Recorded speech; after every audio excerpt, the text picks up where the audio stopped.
What's up, fellow nerds? I'm Josiah. I'm Nick. We're friends. We're playing Marvel Rivals. We are friends and rivals.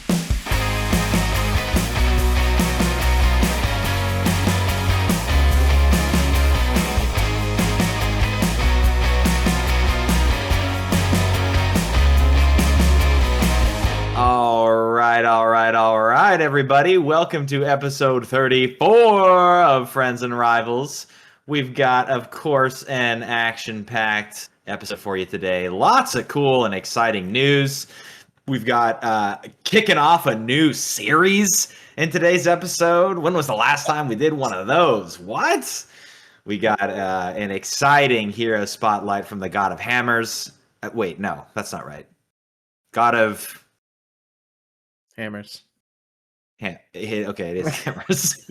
All right. Okay. And of course, our Reddit takes the week and a mailbag. So, yeah, Nick, how you doing, bud? I saw you today. I got really distracted trying to figure out when the last time we did a series was, and the last one ended at episode 20. So it's been like over 3 months. Holy crap! Yeah. Hold on. And do I know what it was? It had to be ultimate roles and sub roles, right? Yeah. Okay. So the strategist one was episode 20. But yes, I did see you today in person. Yeah, and your wife and your kids. Because we live 30 minutes away instead of 30 hours away now. Woohoo! 30 hours, yeah. That's probably my drive right was on the 34 money. Hours. It was, yeah. It was long. Yeah. And honestly, it's probably closer to 34 minutes, so it works. Yeah. Oh, that was awesome. It was good to get some dinner with you. And dude, I gotta send you guys the video I took, seeing our boys run around laughing their heads off. Yeah, chasing each other was such a great moment. My favorite part was my 1-year-old like trying to keep up with it was so cute. It was so cute. Fell on his little butt. That was amazing. That was amazing. I'm looking forward to a lot more of that stuff. Well, in the Marvel rival sphere, I am just having a lot of fun with this season. I don't know, man. Like not that I wasn't having fun in prior seasons, but like everything just feels really fresh and balanced and interesting right now. I feel like people are uncovering cool things about characters that has me excited. Maybe there will be a little tease for next week's Hero Spotlight, I think. But yeah. Wait. Yeah. Well, no. No, not the one that you're thinking of. Although it would be if I didn't stop. I was gonna say it's got to be getting close. Yeah, yeah. Anyway, but now on that note, I have been having tons of fun playing Angela, and I put a little snippet that I just wanted to read in here from one of my games that was just absolutely wild. I was just violating the enemy team by picking them off and getting environmental kills and executing healers and stuff. One of the guys says in all chat, this is mid-game, by the way. This isn't even like end of round. Just like after a kill, they started typing, Angela, you need to be on a watch list. And then another person on their team says, you've learned, LOL. And then a little bit later, the guy chimes in again and says, she's in the walls. And the other guy comments, crazy, Angela. And then 2 more comments, good stuff, LMAO. And then another person, I hate it here, bro, Batman Angela. It's That's just awesome. Like the psych game of Angela is unlike any other hero in the game. Just the fear, the Willem Dafoe look of terror up to the sky that you create in the enemy team as they watch their one living healer get carried off around a corner and beat to death, and there's nothing you can do about it. I've been having a great time with this season. I just haven't had a chance to play much of it, like literally at all. Like most of my time has been spent in our Armed and Dangerous games. But when I have been playing, it's been exclusively Angela and Thor, and both of them just feel great for different reasons. But dude, our pregame that we did just now of we played, what did we play? 4 games, Angela, Thor, and we won all but one. Yeah. And we were like neck and neck too for like most kills and all that stuff. That was fun. It was really fun. But you know what else is fun? Getting 5-star reviews. Yeah. I'm not on top of my game here. I haven't. Okay, so I've like, you can see behind me, I've put together most of my office. Yeah, it looks good. It's fun. It does. I got it decorated a bit, but the one thing I haven't found that's functional is the arm pads to my secret lab. What? So yeah, because I had to take them off because they're magnetic. Yeah. Right. So I took them off when we put everything into the containers to ship them, and put them in some box somewhere that just happened to be nearby at the time. No. And so it's probably in some box in the garage that we haven't even gotten into the house yet. But I like, yeah, take yours off. You know, feel. Oh, yeah. Thanks. Thank you for passing that through the screen. No, put your elbow in that. Yeah, I know. My son doing that loves all day at work. My son. Yeah. Well, and then you get the little magnet spots, so you get little chilly arms back there too. Yeah. And my son loves ripping the armrests off my secret lab. I don't know what's up with that, but this episode's sponsored by Secret Lab. Yeah, seriously. Just kidding. So sorry, I'm a little distracted. Yes. Yeah. Reviews, and we know this one. Yes, good old Sherp Pie. Sai. That's Yeah, we've just been calling him Sharp, but I don't even know if that's correct. It's actually Sherp. There's an accent Sai, and a Greek letter. And a Greek letter. I don't know why I have this. This is like, why have I adopted the roast to the reviewer? I don't know. This is not a good look for me. Anyway, why don't you read the review? Okay, yeah. Well, he says, awesome podcast. Hey guys, this is Sharp from the Discord. I think you guys do an incredible job of making this podcast what it is. I always look forward to playing Armed and Dangerous with you guys and the rest of the community. You always make the workday entertaining and make it go by just a little bit faster. Keep up the great work, you guys, and please roast me in this review, Josiah. Oh wait, no, he didn't say that. No, Sorry, he didn't say that. I added that. That's okay. We know Sharp. He'll be okay with it. Thank you so much, man. That was super sweet to check the reviews and see that you had left us one. I too look forward to playing Armed and Dangerous with you, unless you're on Nick's team, in which case I really don't. Did you notice? So last night after Armed and Dangerous, we were just playing random community games, and we were doing a bunch of free fight, which has pick and ban always for some reason. Did you notice? So we started banning Magic every single game. Yeah. Because of Sharp. Yep. Yeah. I know. That's how you know you made sense. Well, and there was one of my Ultron games.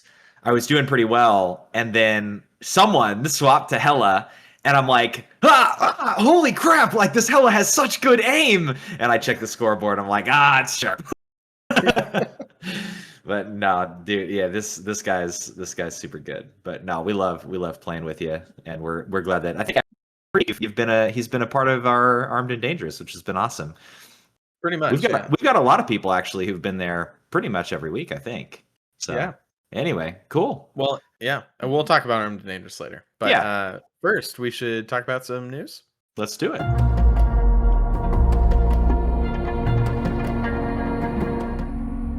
This week, we've got a pretty major patch because it's bringing us the new map for the season, and a couple other things. But yeah, basically our entire news segment is about this patch. So I'll get to the patch notes part of it just for the cleanup of whatever we don't mention at the end of it. But let's start just talking about Kunlun, like new map. Hello. Yeah. Holy crap. It's going to be a convergence map called Kunlun Heart of Heaven. Yes. And they dropped the trailer for it this week. And Josiah, what do you think about this one? Dude, it is absolutely gorgeous. I knew that they would not miss with this map, like ancient, Chinese monastic mountaintop vibes are just on point. The like color yet what am I trying to say? It feels like a very colorful map, but it's really grounded at the same time and realistic. Like looking at the dragon rock carving and the statues and of the like the Chinese like deities and stuff. They are so cool looking. I am extremely excited to play through this map. I feel like it's just going to be this might be like the most beautiful, just like objectively beautiful map they've come out with so far. So I can't from this trailer. This now, I think a little while back when we did our like 6-month recap or whatever. Yeah. We did like top map and bottom map for aesthetics and gameplay. Yep. I really like Convergence, so I'm hoping this is going to be really high on gameplay for me. But this is my top like aesthetic map now. Oh yeah, no, not even having not even looked at it in game. Like this is seriously, no, it is gorgeous, and I still love the vampiric Manhattan vibes of Central Park and Midtown. But this is, I'll have to play it. Maybe playing it will make me push the needle just a little bit farther to this side and like Kunlun the most. But did you notice anything interesting in this trailer? The baby at the end? Besides the baby at the end, which I don't know what's up with that. Obviously, I'm pretty sure that's Angela's sister from the lore that. Interesting. But no, Nick, I asked you to open up the video before we started this segment. I'd like you to go to 34 seconds in for me. Okay. CSI operator, please enhance image and enhance to the center left. What am I looking at here? This is like the mural, right? Uh-huh. Who is that on the left side there? I don't see anyone on the left side. Gray black body, flaming head with eyes, skull-like eyes piercing from behind the fire. Is that a person? That's Ghost Rider, dude. I don't see a person. I'm having a hard time seeing it. Oh wait, no. I finally just saw the head. Yes. Okay. Yes, it's Ghost Rider. It's 100% Ghost Rider. There's no one else that could be. Who's that supposed to be in the middle? So I ended up looking this up to see like if there was more information. But before I looked it up, I watched the trailer for the first time and I was like, is that freaking Ghost Rider? And I went to the comments to see if anyone had said anything and no one did. So these are apparently the Stone Age Avengers. Wait, yeah. That fire is that a head or is that Firehair's like arm? That's his head. Yeah, Ghost Rider is one of them because the Spirit of Vengeance has been around. That's definitely Firehair up in the top left, though. Right? Yeah, like way up left. Yeah. Yeah. But yeah.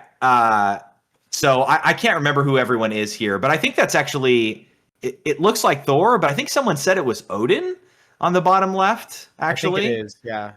And then I can't remember who they said is in the middle, but and then Agamotto. I think that's like Agamotto himself on the top right. Is.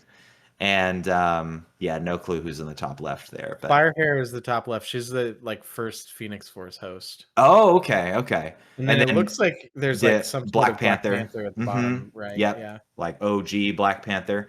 I wonder if she in the middle is the first Iron Fist. I wonder if that's the idea. Oh, I could see that. Since this is kind of like Iron Fist thing. Also, she's got the like green garbs and like the wrist wraps. I bet it is. Now that you mention it, when Snap did the Primeval Avengers, there was also an Iron Fist character released around that time, but I never made the Iron Fist connection. Like she was all about punching, but I never made the Iron Fist connection until now. So that can make sense a lot, yeah. Well, you've heard it here first, folks. Ghost Rider assets officially in the game. This is the opportunity to open it up. This whole arc, lore-wise, is about like universes collapsing and people coming from other universes and stuff. And there's actually some super cool stuff. I was reading the Immortal Beast cards just about like Daredevil and what that like his universe was basically completely annihilated. He's like one of the only survivors from it, and made a deal with the devil basically to like get power and keep fighting these like cosmic universe shattering entities. Right. I'm so excited. Oh man, you know, I can't wait for 4.5. I had never made the connection. Like we were talking about how like they're doing a unique take on Daredevil last week based on what's going on in Rivals. But like you were talking about like here's Daredevil assets. I was like, well, yeah, I mean, but that's the primeval Daredevil, Ghost Rider. I'm like, he rides like a woolly mammoth or whatever. Like it's not like the one that we're gonna get. And then I just had that thought of like we could get Ghost Rider riding a woolly mammoth. That would be crazy. That would be quite interesting. Is the woolly mammoth like? Is that his? Is that his thing? That's his steed. Yeah. That is amazing. Because pre-vehicles, it's like animals, right? I love it. Very cool. But yeah, I mean, it's going to be here by the time this episode comes out. You'll be playing Kunlun, and it's going to be awesome. Yeah. The other thing you'll be doing is you'll be playing the game and earning like a free mini battle pass track. Yes, sir. It's going to give you, I think it's 500 units and 500 unstable molecules as you go. Which, and holy crap, that's a lot. It is, yeah. And a costume coin. Yes, sir. A costume coin that is redeemable for more than just what we have had this whole time, because they're adding the Fan 4 Stick party to join for a limited time only from September 25th to October 9th. You can pick the original Goon Goddess herself, Malice, or the Maker Reed Richards, the like thorny Torch Boy and Undercover Thing. So yeah. I don't know why I said Torch Boy instead of Human Torch. So, let me clarify on a few of these things because I've already seen confusion about it. So this costume, every time they do a costume coin, it's different, right? Like they show actually in the trailer of this video. I wish I could find it. Yeah. When they're showing in like around second number 10 and they're showing all the different skins in it, you can see up at the top, there's the pickup bundle, there's the Galactus gift, and then now there's this new one, Shalao's Blessing. Each time it takes you to a separate costume coin store. So the battle pass like event is a limited time from September 25th to October 9th. But the costume coin having the Fantastic Four like release skins in there is not like about the time frame. It's about this costume coin has those 4 available. So the first 2, if you like somehow got the Mac and Cheeks Venom bundle a really long time ago and you just held on to the costume coin, it's not going to have these new skins in there because that was like its own thing. But they're just adding these 4 to this new one. Well, that's very interesting because I'm glad that you clarified that. How did you find that out for sure? Just from like the way that they're doing the UI there. Got it. Okay. Because I still have my costume coin from the last pass because I was saving it, wondering, because I wasn't particularly, I had already gotten the skins that I wanted from it. And I'm like, I'll save it and see if they add more, so I won't be able to use that during this one. Well, then that's great. You can fact check me on it next week. I'll be able to 100% confirm it, yeah. But yeah, I mean, this makes sense that this is how we had been saying before that they were going to have to expand the costume coins eventually. And this is a good way to do it. They're just taking the release skin for, their season 1 characters and adding those as options. So assuming they follow this pattern, that means that the next time they do the costume coin and they add more characters to it, we might be getting the Extron and the whatever that Emma Frost skin is. I can't think of what. Right, because those were the release skins for those characters. So if they keep that pattern going, right, then you've got that awful Phoenix costume and the Polarity Blade. And then what was the Angela one? The cyber that Angela one would be the one I would be waiting for. Oh my gosh, dude, if they do those. I mean, both the Polarity Blade and the Angela one are legendaries. Right now, they only have one legendary in the costume pack, which is the Hulk one. They have the Gladiator Hulk, which is the legendary, but that'd be sick. I would love that. That would be cool. So hopefully this is the new pattern, and we get a costume coin someday that has newer characters in it. That'd be cool. Yeah. Well, speaking of new characters and new cosmetics, we got new accessories going live by the time you hear this, available September 25th. And they are, of course, for Cloak and Dagger, Magneto, Wanda, and Luna. And they are, we finally got our first look at them. Everyone was talking about the Magneto one, how Polaris is suspended in the middle of his discs on his back. That's super, super cool. That was going to be my comment on this, is that's a really cool place to put. Oh, yeah. Put the Magneto accessory. I would love to see more like creative things like that. This one and the Jeff one are like the two, and the Emma one, I would say, are like the best, because they're not just like, haha, pin the accessory on the superhero. They're actually incorporated into the model, with Deadpool holding onto Jeff's fin, Emma having the Jeff as like a purse, a little clutch. Well, they kind of do that with Cloak and Scarlet Witch in this. They're like, for Cloak and Dagger and Scarlet Witch, they're on their arm now too. They're just like a little like medallion hanging off their arm. Yeah. But one complaint, I don't know why they're doing this. I guess I kind of know why they're doing this, but it's really annoying. And sorry, Guan, please stop. Please stop posting all of this new content as shorts on your platforms. Like, give me a video. I knew that this was announced because I saw the notification, but then I went to the Marvel Rivals channel and I looked under videos and I'm like, what the frick? There's no information here. And I had to click on shorts to find it. And then when I did find it, because my phone is like, I don't know, they're whatever aspect ratios they're setting up for this thing is not compatible with my iPhone Pro Max. It's like slightly, I don't know what it was, but I couldn't see the end of the right and left sides of the screen. So it completely blocked all of the animations for the accessories in the reveal, and I had to go look it up on my computer, and it was just annoying. Well, and when you look it up on your computer, because it's a short, it's in the portrait mode. Yeah, right. They put like a whole bunch of nothing on the top and the bottom, and this tiny little video. Yeah. I understand. Age, but... I know. I was just about to say, like, I understand it's for the kids, but like, come on, man, we're still kids at heart. So yeah. Anyway, we're also getting a new skin this week. The Hela, the Grim Lady skin. Which is pretty cool. I don't know how to describe this thing better than you can, Josiah. So go for it. I said very Dimitrescu, very demure. So that's basically the vibe. Big floppy hat, traditional like Victorian-esque dress, and looking very, very malicious and great. They're showing Hela a lot of love with this stuff. She got that incredible Queen in Black skin, which I like so much. It made me attempt to play her for a couple games, and I've retired already. But yeah, people are super excited about this one, and I love it. It looks like we did confirm that I expect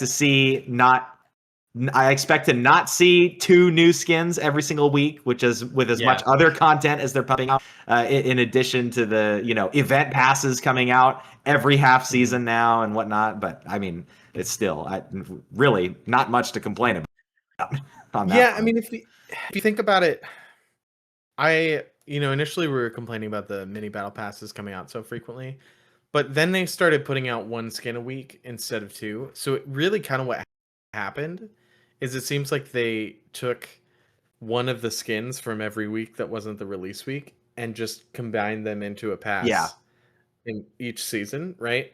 Which kind of means you get one for free now that otherwise would have been one of the ones for the 2 weeks. Good point. And 2 out of the 6 skins for the season are like $5 instead of 1,600 units or whatever. Yeah. So it probably ends up being cheaper, but they're probably getting more consistent buys by getting people with the passes, because I imagine those are a lot more frequently bought than single skins. You know what the sad part about this is the sad part is that it tells me that people aren't respecting the body of the thing enough, because thing keeps ending up being free, and they're putting all the they're putting the Luna Snows, they're putting the Sue Storms, they're putting the mantises behind the paid the paid side. And our poor boy, if you get his skin with the costume coin, you've gotten 4 free the Thing skins since the game launched, which is crazy. Seriously though, like the summer special thing, I'm ending up not getting any of them except the Thing one. Yeah. Because the 2 that I actually was like, okay, maybe I would do that if they were in the past, ended up being the ones that they're trying to sell you singly, right? I'm not going to spend 300 or 3,200 units or whatever it is for both of them. Yeah. So then I'm like, oh, well, I guess I could get the pass. The Mantis one and the Human Torch one are kind of cool. But then they're not cool enough. Yeah. Based on the fact that they're not the other 2. I know. And I'm like, well, I'm not going to spend it. So then I end up getting the Thing.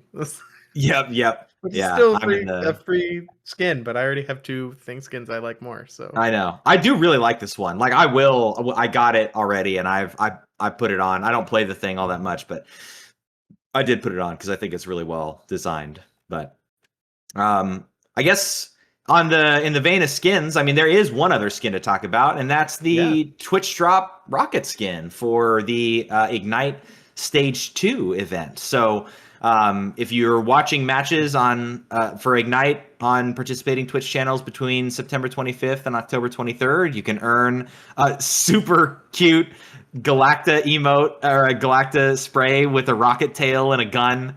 You get a new rocket nameplate. You get our new rocket emote, and then a cool Galacta themed purple and blue skin for Rocket. Yeah. He's got not really frosted tips because those are blonde. He's got the blued tips. I don't know. Yeah. All right. Good. Great. Yeah. Well, so let's look at the rest of the patch notes. Yeah. So what's left after all of that is essentially just optimizations, which are great. Mm-hmm. And little quality of life changes. So they say accessory points can now be earned in arcade matches, which is awesome. The account or the amount is going to be different depending on the mode. They're adding an in-game way to watch the Rivals Ignite Stage 2 matches. That's cool. From an in-game live streams under the tournament tab now. And then they're updating Resource Rumble. This is interesting. Yeah. So they're trying to make the first 2 areas a little bit more important. So here's the changes they're making to Resource Rumble. They're going to reduce the resources in each available area from 210 to 200. They're going to increase the Rumble phase breakpoint where it gets faster from 60 to 100. Mm-hmm. They're going to reduce the extraction phase resource target for victory from 360 to 300. And then they're going to reduce the Rumble phase resource target for victory from 300 to 200. There's a lot of numbers tweaks in here. And then the final thing they say is Rumble phase, Rumble speed ups have been adjusted to fit the new values. So that's all trying to speed up the game, which is interesting because I feel like Resource Rumble is a really short game mode anyway. But yeah. Then the other thing they say is the spawn room speed ups and jump pads at points A and C have been adjusted for heroes without mobility abilities to quickly get back to the action. So that's pretty cool. Yeah, the spawn run can feel exceptionally bad on Resource Rumble. It does feel like the points are farther away. And I guess I mean, to be honest, there just hasn't been a whole lot of great feedback that I've seen about Resource Rumble. I think people are not enjoying it as much as the devs had hoped, which is really sad to me because I think it's cool. I think it's a cool game mode. I love the map. I think that the like map design, I guess I should say, I really like just how it feels to kind of break the mold of the Rivals, grind, I guess. I like the feeling of the like MOBA identity of jungling and that there's this opportunistic space between points where you can catch people off guard and do pull off assassinations and stuff. But yeah, I think speeding up a game is a very classic thing to do when there's complaints about something and you're like, just make it more high octane. Like, I remember the big Destiny 2 update when Destiny 2 was first starting to like have a lot of problems where they're like, all right, everybody go fast. Like everybody moves faster and your abilities come back faster and everything's faster. And yeah. I do think for me, more than speeding up the game, like point wise, I think the spawn room speed ups is going to be the thing that I think is more likely to be helpful, because Resource Rumble in particular, kind of like the Krakoa map, feel like a walking back from Spawn Simulator sometimes, when like it's really easy to stagger and then be in a whole game where no one gets back into a full team fight. Yeah. And that because Resource Rumble's pushing you to get back to that objective fast. Right. And so people don't tend to wait, and then you get staggered the whole game. So hopefully that's going to change some things. Yeah. Well, and then we mentioned the raccoon, the rat Twitch drops that are coming. I also just want to call out, like, we've got 2 more. Oh my goodness, we have 2 more weeks until 4.5. That's ridiculous. And the Blade Twitch drops go away. That can't be true. It is true. So you have 2 weeks left to get the Blade Twitch drops if you haven't finished those. So go watch your 4 hours of Twitch and get a cool Blade skin. Dude, you told me about it, and I turned my Twitch on, and I noticed, like, I noticed an hour in that I had been logged out of Twitch for some reason. No. so here we go again.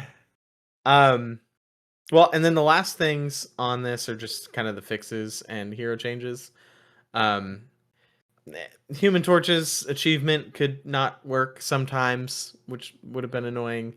Yeah, I mean, there's a bunch of random things. I guess the one I liked was Mr. Fantastic's projectile that he shoots back after he goes wide for a little while. Sometimes just wouldn't do any damage. So that's a bit of a problem. And then they also mention that Penny's sound for her ultimate got, like, in some sort of change they made, got out of sync with when the spider mines actually deploy. So you would hear spider mines deploying, but they wouldn't actually do it then, and they'd do it a little bit later, a little bit earlier.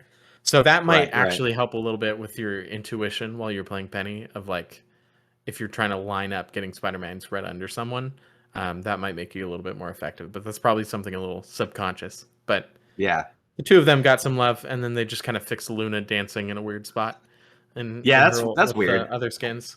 They mentioned this last week. Yeah, and I always, whenever I see stuff like this, I always wonder, like, how, like, when you change a skin, they're not like changing the bones of the character model. Like, none of the animations or anything changed. Like, how does, like, do you have an insight into how that kind of thing happens? They probably have to adjust some things, like adjust animations slightly, because, like, they're different sizes. Like, sometimes, you give someone an outfit and it's like poofier than their other one.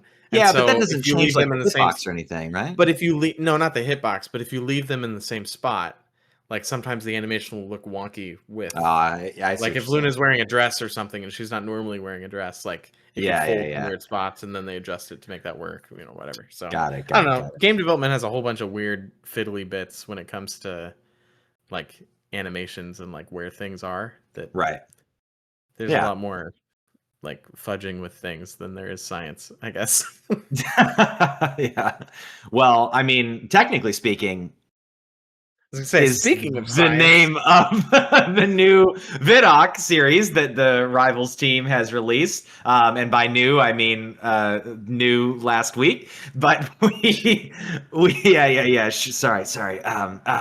Breaking news. Technically speaking, featuring Fan, now the counterpart to Guan, and we are entering a new era of just wholesome, sweet, kind of awkward, nervous dudes trying their best and making a great video anyway. And it's super endearing. And I just love how positive all the feedback to these guys has been with the videos they've put out. I also love the top comment of this video with 3,000 upvotes on YouTube, which is Marvel Rivals fans in game, and it's the angry cursing emoji, and then Marvel Rivals fan when Guan Guan or Fan make an update vid, and it's the little smiley face with a halo over it emoji. I gotta say, I do not envy this guy's job. If he's in charge of all the technical like back end stuff. Oh my gosh, yeah. Especially all the stuff he's talking about crashes throughout this video. I had a job where our job was keeping crashes from happening, and it was miserable. Like, yeah, it's just so far out of your control, and then it's weird when it happens, and it's usually someone else's product's fault that you're like trying to, like, you know, it's like the graphics card's fault, and you're like, how does our thing fix the?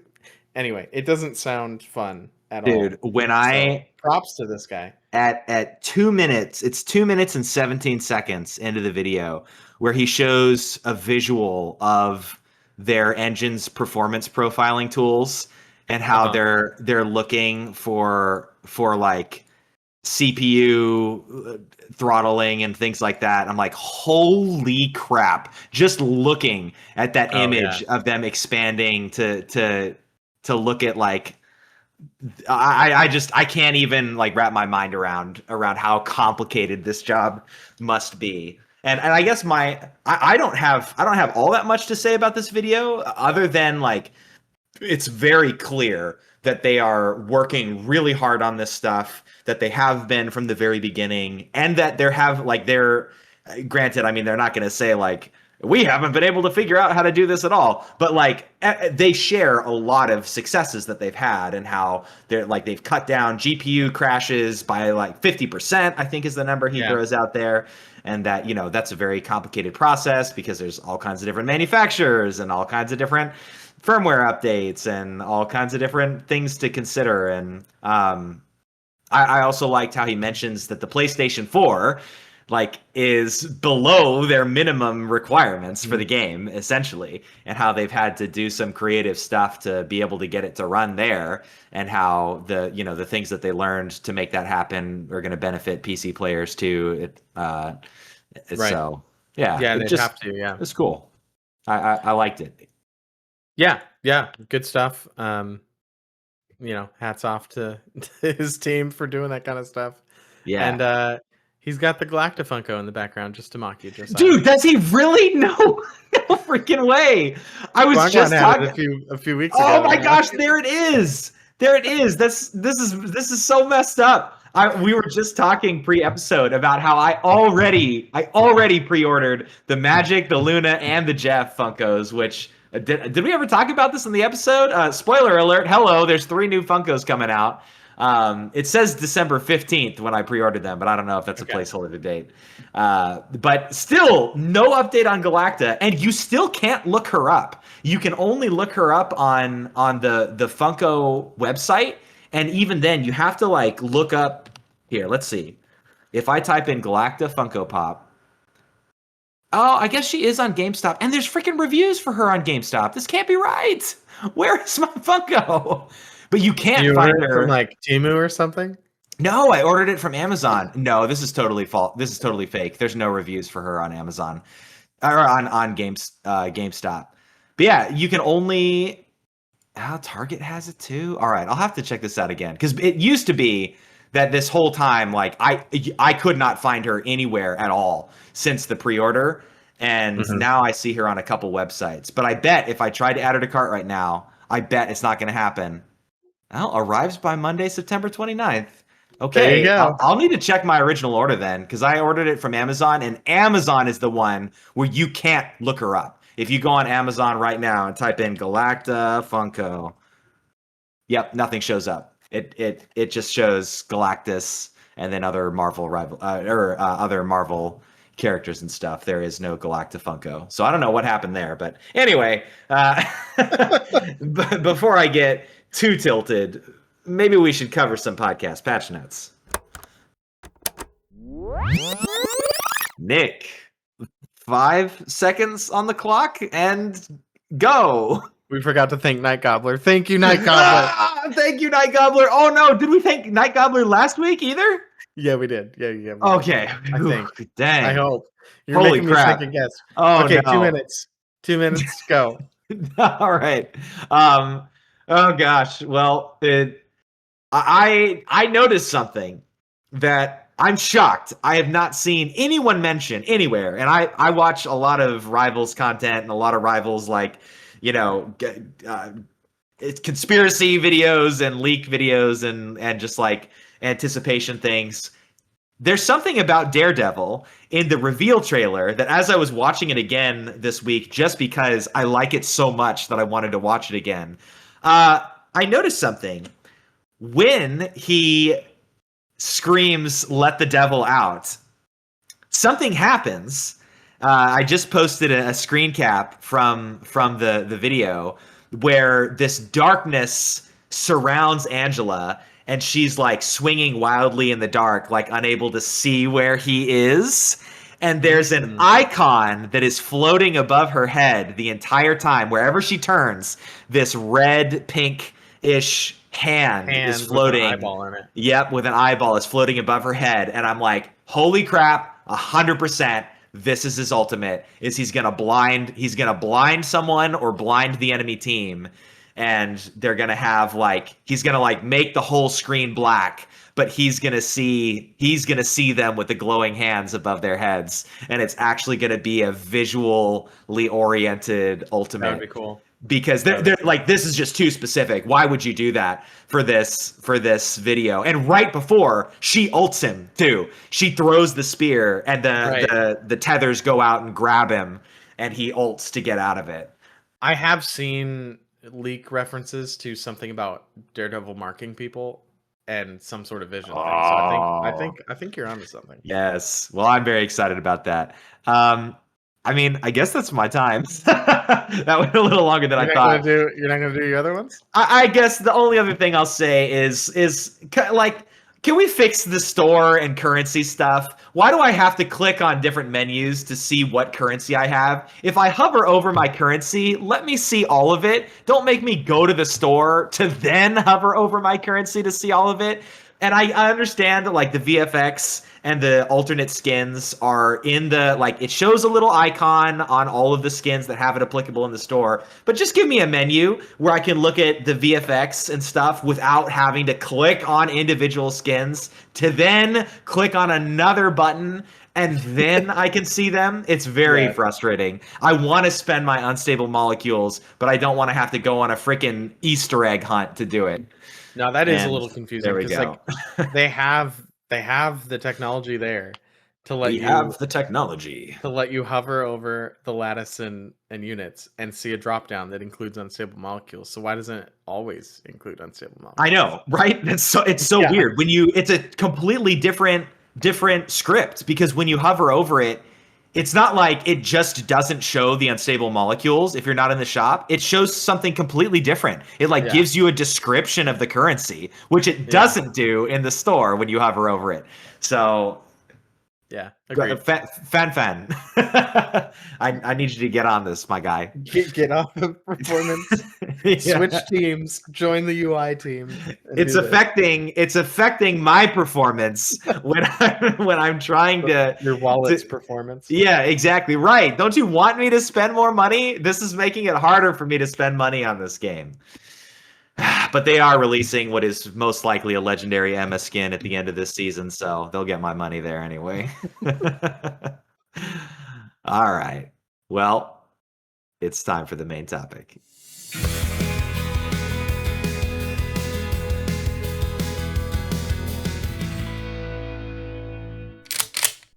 Parry this, you filthy Vanguard!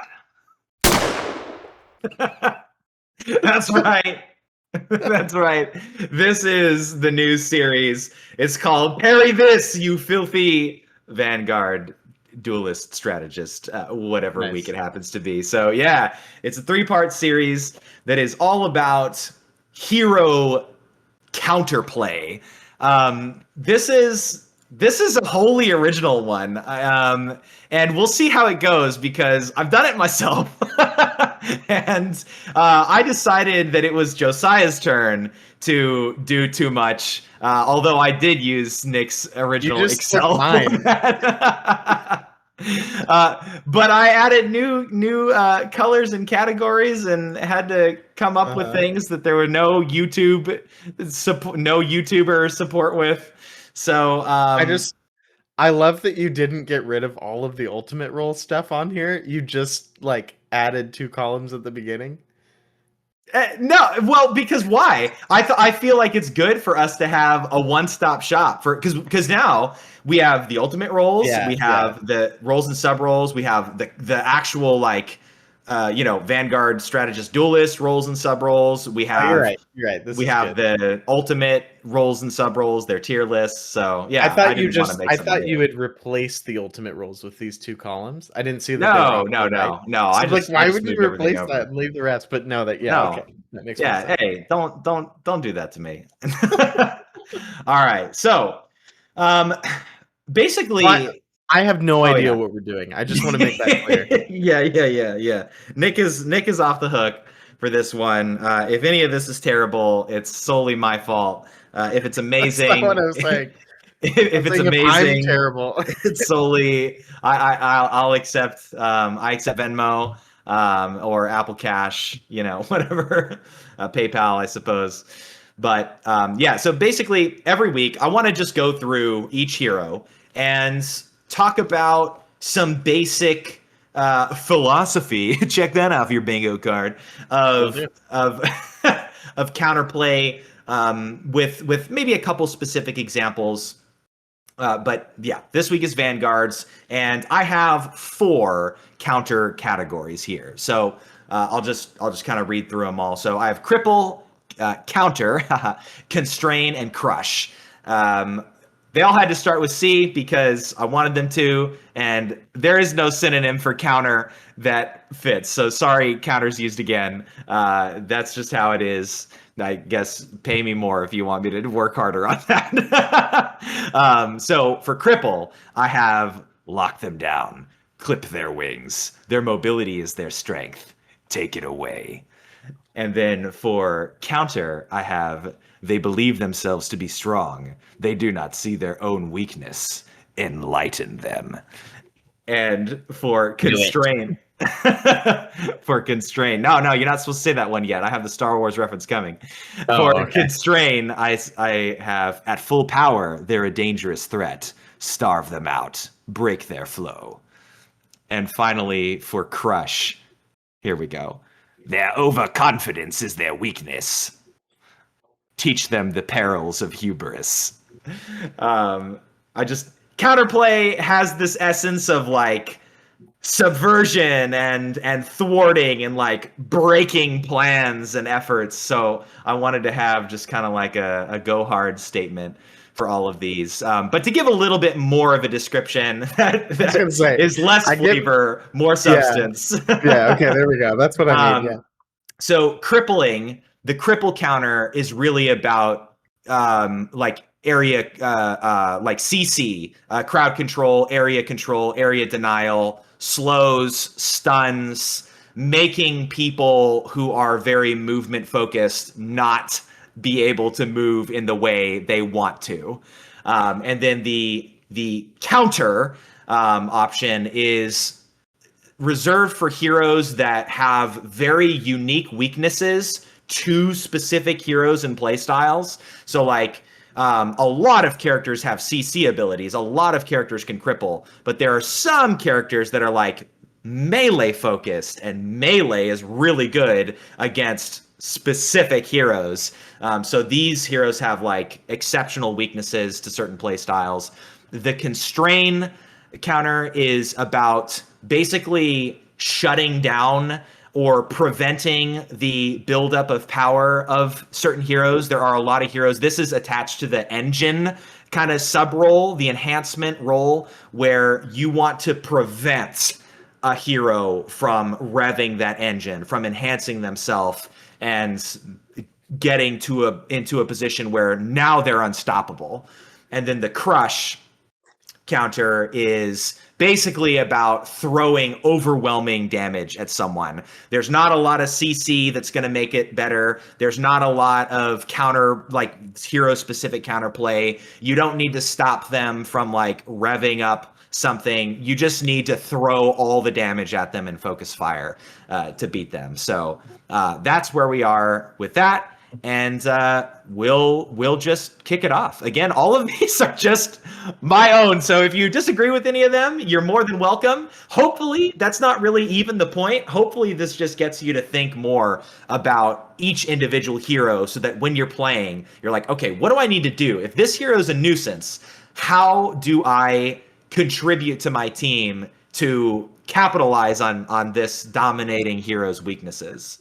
Well, so. This could also thinking about it, this could also be good for figuring out what your role on a team might be. Like if you have this might be a good one to do another series later on where we like talk about what tools like different characters have for countering other characters, right? Because if you put it in these categories of like, you know, this character gets crippled and they're done. Like when you trap Venom and don't let him get out when he's about to use his swing to get away, right? Yeah. Then you start looking for, oh, well, I'm playing a character like, I don't know, let's pick Squirrel Girl because she has the annoying, like, you can't go anywhere, trap the squirrels thing. Yeah. You're starting to think, like, I'm playing Squirrel Girl. I'm going to focus on keeping their Venom in check, keeping their, you know, whoever else that has that movement issue in check. Right. This could be useful for that, too, of, like, putting your energy towards the characters that you can make the biggest difference against. Yep. Yeah, for sure.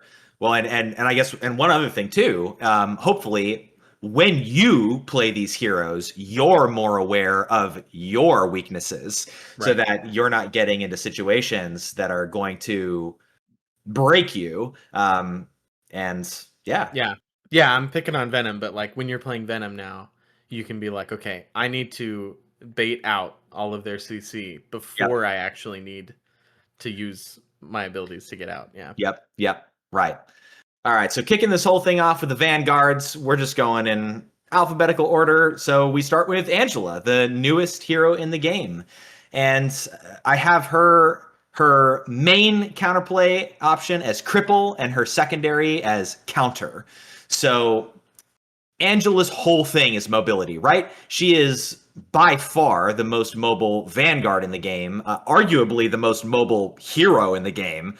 I think second to only maybe Spider-Man, and even then, like I arguably like Angela might have even more mobility. So her whole thing is coming in, swooping up your teammates, carrying them off, dumping them, assassinating them, or just sowing chaos in the team. So the main thing that you need to think about when you're fighting an Angela is, how do I cripple her? How do I clip the wings? Slows, CCs, grabs, all these kinds of things are what you need to focus on. The games that I just get free reign and get easy MVPs in the bag are when no one swaps to counter me as Angela, and I'm literally just swooping in, picking up a healer or two, dropping them off, and stabbing them to death.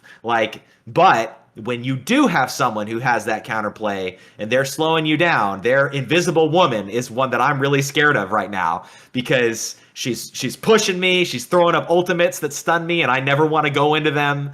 That kind of stuff is really crazy. The Jello wall. The Jello wall feels exceptionally bad on Angela just because you are so fast all the time. So yeah, that's the main thing for her. The second, the reason why I have counter as the second, and hopefully this helps elucidate what this means, is people like Winter Soldier, people like The Thing, people whose entire kits are designed around either displacement or being indisplaceable are going to be really strong against Angela. So Winter Soldier, he's got a grab, he's got a knockdown with the flight, he's got now a grounding ability too. Literally every single thing in his kit is designed to break heroes like Angela. And then with The Thing, Angela relies on being able to abduct people. If you are not using that ability, she's not good. Like, that whole thing takes her from being okay to exceptional. And so characters like the Thing, who not only are unabductable, but also can now leap to you to a point where your speed doesn't even matter and punch you in the face and drop you to the ground and then ground you with Yancey Street Charge and things like that. Like, the Thing is very, very dangerous. So if you have characters who can't be picked up and you have characters who have extremely heavy like anti-flight abilities, Angela is gonna suffer from that. Yeah. No, I like this. I don't have any other thoughts. Nick says, yes. Yeah. I agree. All right. So let's go to Captain America. So Captain America, we've got here, obviously Cap's whole play style is around, like, I can do this all day and just, never being able to be gotten rid of. So, much like Angela, the main counter here is crippling him, is just keeping him from running away when he gets at low health, and making it so that, once his shield breaks out, like, you keep him in place and you finish him off before he runs away. Yeah. And the side counter would be kind of related to that, which is Crush, of just kind of overwhelming him with that damage, because he does have that shield that only has 350 health. Yeah. But that shield is very, very annoying and crucial to his staying alive. So if you can lock him down with someone like a Penny and then just pump lead into him like the Punisher, you can deal with him a lot more effectively than normal. Right. And the shield's only one direction. So no matter what, with all his jumping around and stuff, if first you cripple him, he's not going to be jumping all over the place. And then he has to angle that deflector shield to be able to address the main source of damage. And if you are pumping damage, if you are focus firing and pumping as much damage as possible, either you just break right through the shield very quickly, or he's not going to be reflecting all the damage because you're hitting him from multiple angles and he dies. Yeah, he's one of those ones where if you're Angela or Wolverine, you're wanting to kidnap him into the middle of your team rather than out in the middle of nowhere. Yes. Because you really want to get that. You want him surrounded and trapped at the same time.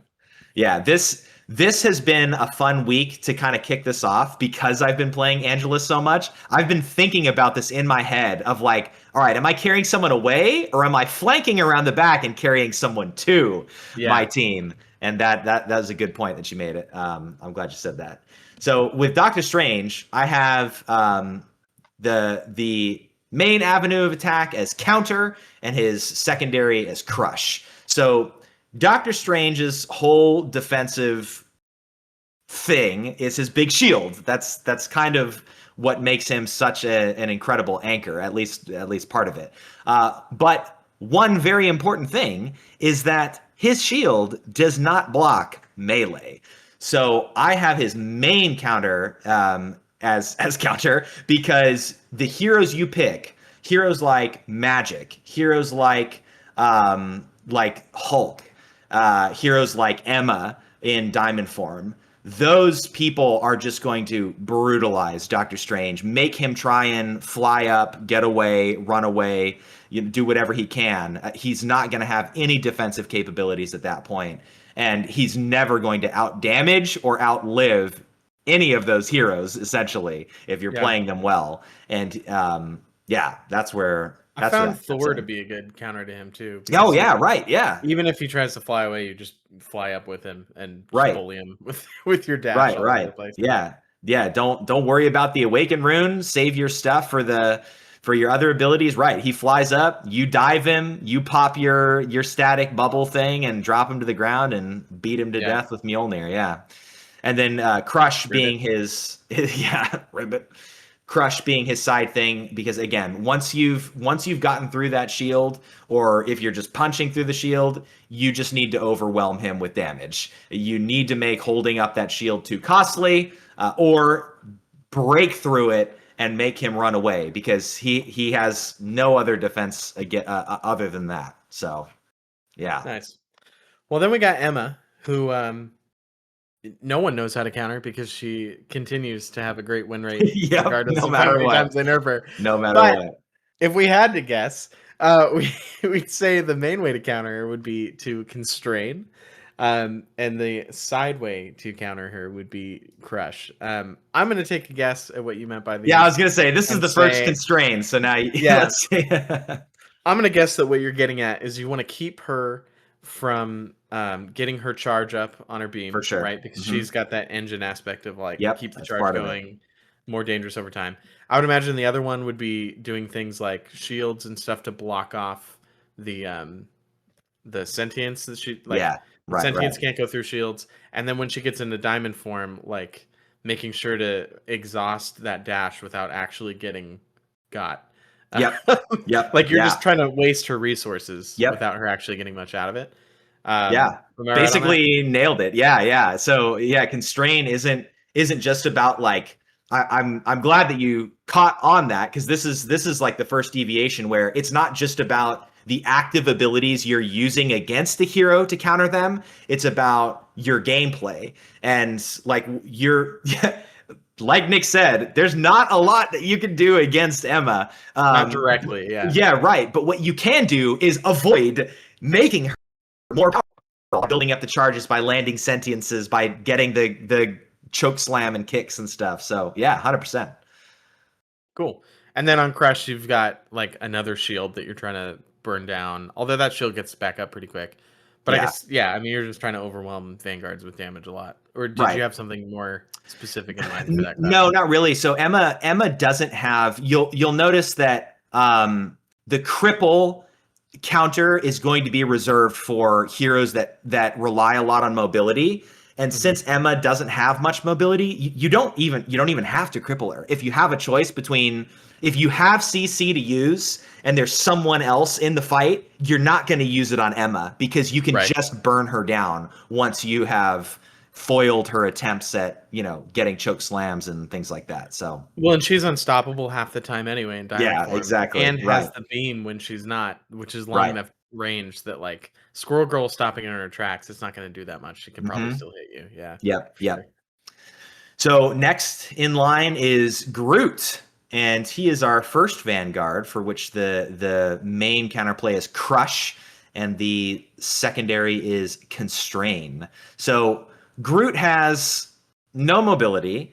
Groot has no kind of like he is a tree, and you just have to swing the axe hard and fast to chop it down. Not only for him, but his walls. Like when you have a Groot, the only thing that you need to focus on doing is just pumping out as much damage in his direction as possible. Not only to kill the walls, but to kill him too. If you're overwhelming him, he's not gonna get away. He has no tools to be able to get away. And yeah, that one's pretty self-explanatory. The constrained part of this kind of goes in step with Crush. You do not want him to get all his Groot walls up and in position. You do not want him to be able to have an ironwood wall sitting around giving him free health.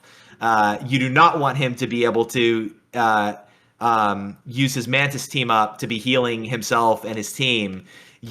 As soon as these walls go up, like, you need to be pumping damage into them. You want them off the battlefield. They provide too much utility to his team defensively, too much utility against your team offensively by blocking people off, eliminating lines of sight, and preventing healing from happening. And they provide too much extra damage to him from the thorn whipping that he's doing with them, and now healing that he's doing from one of them if he's got Mantis on his team, who is a top tier strategist right now. So yeah, I like it. Well, then we got Hulk, and Hulk being, a dive tank is going to fall into the cripple counter as being the main counter, and then the kind of direct counter as the side counter. So I'm going to have a harder time with this side counter one. But yeah. I mean, the main one, crippling, I mean, is a big deal. Like Hulk's jumping in, and then when he's getting low, he's jumping out. And if you can just stop him from being able to jump back out, I mean, he's Tiny Banner and he's doomed. Like, right, yeah. There's a lot of like Hulk fighting where you're like timing things around, like, okay, I need to burn him down at a time when there's enough time to just sit and wait for him to transform without the pressure like pushing me back into another place. Like, yeah. You want to make sure you get the Tiny Banner confirm. Right. But as for specific hero counters, I'm curious what you're going to say here. So this is more for the fact that Hulk has only one long range answer, and it's his clap. So hiding the Hulk is a specific kind of counterplay that he is extremely weak to if you are also crippling him. So if you're preventing him from being able to just jump everywhere all the time at basically no cooldown, then characters like Star-Lord, characters like Squirrel Girl, characters like the Punisher, characters like Hela, like Phoenix, who have mobility abilities to keep getting away from him and have very high, very deadly poke, medium to long range damage. Playing those characters against the Hulk are going to be a nightmare for him, because even without the cripple, you have enough mobility to kind of stay out of danger, and you have so much damage that you can pump out at very long range with not a ton of effort, that he's not going to be choosing you as a target. He's going to be going after somebody else. And hopefully, I can see that. Yeah, I can see that. I think this might be the first one that I would offer a different one and just say that I think Crush might be his side one, in my opinion. Because that's okay, because I almost put Crush as the side one. Yeah, because I feel like with the Hulk, like the Hulk just gets melted by you know, locking him down with the cripple, which is the main thing, right? And then Iron Man, Squirrel Girl, and the Punisher just emptying all of their stuff right into him, right? Like Hulk dies so much when you have a long range sustained team that you're going up against and no way to get up close to them, because he doesn't really have range like you were talking about. But right. Yeah. Well, moving on to Magneto. So Magneto, I have his main as Crush and his secondary as Counter. So Crush, because Magneto's whole thing is about his cooldown usage. And if you are pumping damage into him, that means that he's not going to use his bubble for his teammate. He's going to use it on himself. And okay, you've got a second where you're not going to be doing much. But then after that, if you continue to pour damage into him, all right, yeah, maybe he has his shield that he pops up. But again, once that's gone, he's not like Doctor Strange, where he can just kind of like pop it up, let it go, pop it up, let it go. And he has no secondary ability at all to get out of the way. Doctor Strange at least has a little bit of that with his burst flight that he has, but Magneto has no mobility. So his biggest counter is just pumping damage into him, forcing him to pop those cooldowns, and then deleting him, because there's literally nothing else he can do to save himself past that point. And then I have the side as Counter, because Magneto, again, is another character, much like Doctor Strange, that gets a lot of pain from in-your-face, brawly, melee characters. You can punch through his shield. His whole primary attack, secondary attack is skill shot oriented. It's slow projectile. It's in a straight line. There's not a whole lot of splash to it. If you're able to dance around him with the magic, with the Black Panther, with an Iron Fist, he is going to be very overwhelmed, and no Scarlet Witch Swordle anymore. Like, he really doesn't have a good answer for this to lock you down. At the most, maybe he lands his left clip and pushes you away for a second, but then you come back in. And again, once your team has done enough damage for him to pop those cooldowns, he's done for. So basically, you either need to, again, pump him full of a whole bunch of Squirrel Girl nuts, or be a Spood Beast. Yeah. Be a Spood Beast. I'm glad this has come back. That's good. Yeah. Well, then next we have Penny Parker. And we've got Penny Parker's main counter here as Constrain, and her side counter, again, as Counter, which is this one is really hard when you give me one that just says Counter, because you've got some specific heroes in mind. I know. Yeah. But the Constrain one about next week. Yeah, the Constrain one is pretty obvious. Penny lives or dies on her spider nest, so much that like the team up that broke her was giving her a second spider nest, right? Like that is what she relies on to heal herself, to keep herself alive, to like deny areas. Like, everything Penny wants to do is 2 or 3 times better when she has a spider nest, and really not good when she doesn't have it. So if you can shoot the thing that is sitting on the ground and not moving consistently. You can lock Penny down pretty well. That would be the main thing, is shoot the nest. Surprise, surprise. Yep. That's our official suggestion. Okay. Right. What do you got on these specific hero counters? Yeah, so for the counterplay stuff, it's about, on the one hand, it's about not picking characters that are going to play into her trap. So you don't want to pick characters that are melee focused for Penny. That's going to be a real bad time, as two heavy Magic players know. But you do want to pick characters that can have some decent mobility and get into angles and have enough range to destroy her nests and put pressure on her to leave her webs with her mines and things like that. So I think Penny does have a lot of CC, so you do have to be careful with this. This is maybe a little bit controversial, but I think flyers can be really good against Penny. I think being able to constantly get into a position where you can target her nest and destroy it without having to move around on the ground to find an angle to get it is really strong. You just need to be careful to avoid her webs. But also characters, again, like the Punisher, like Hela, like Jean, who can fly or move very quickly into off angles, target the nests, delete them, and again, put pressure to get her out of position. Because it isn't just the spider nest, right? She's also setting up her mini webs with mines and things like that. And if you are a grounded hero who's kind of locked into walking on the path and engaging in combat that way, you are at a much greater chance of getting blown up in those mines. So characters that have more mobility options can avoid the choke points that Penny's going to prioritize arming up, and can basically save their team, save themselves from being a free Penny kill, and actually stay in the fight and do some damage. Nice. The Thing. So counter and crush.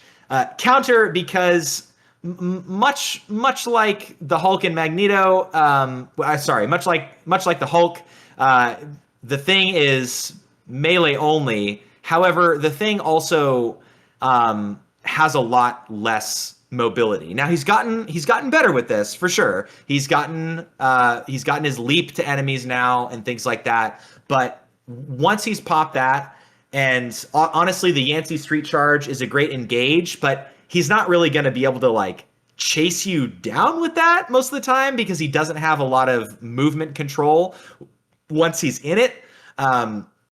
You need to play people who have range and who can kite, and he is going to be done for.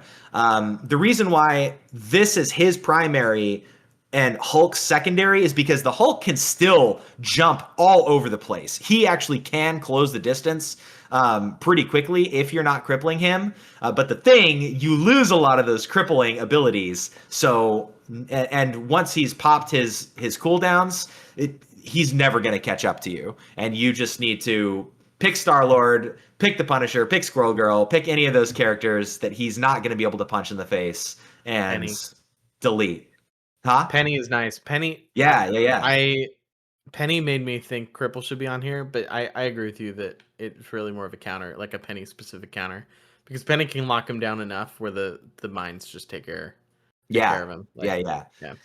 Well, and then the second thing is crush. Like the main thing that I see with the Thing is, again, he doesn't have a lot of control in Yancey Street Charge. His leap is a hard commit, and if you're pumping damage into him, he just dies. He doesn't have any other defensive answer. If he's got Sue with him, sure, he can pop a shield for a little bit, but if you are overwhelming him, if you're focusing him, he is one of the easiest heroes to kill. Magneto's got his shield. Hulk's got his shield. Groot's got his walls. Strange has his shield. Captain America's got a shield. Poor Thing only has his rocky exterior, which is covering soft, supple, killable flesh. So Yeah. All right. Well, then we got Thor, and the main counter here is Crush, and the side counter is Cripple.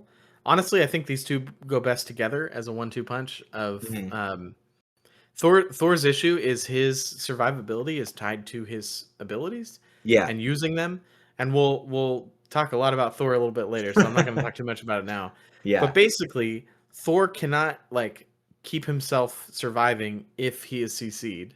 He loses all of his ability to gain bonus health when he's CC'd, and he doesn't have a shield or anything like that. So exactly, he's in a spot where basically if you can lock him up, and then with the Squirrel Girl or a Penny thing, and then pump lead into him. I mean, if he can't go anywhere, he can't deal with it, right? He has to either be hitting you, or he has to be escaping to survive. So, hitting him when he's in that neutral spot and locking him down will do the trick.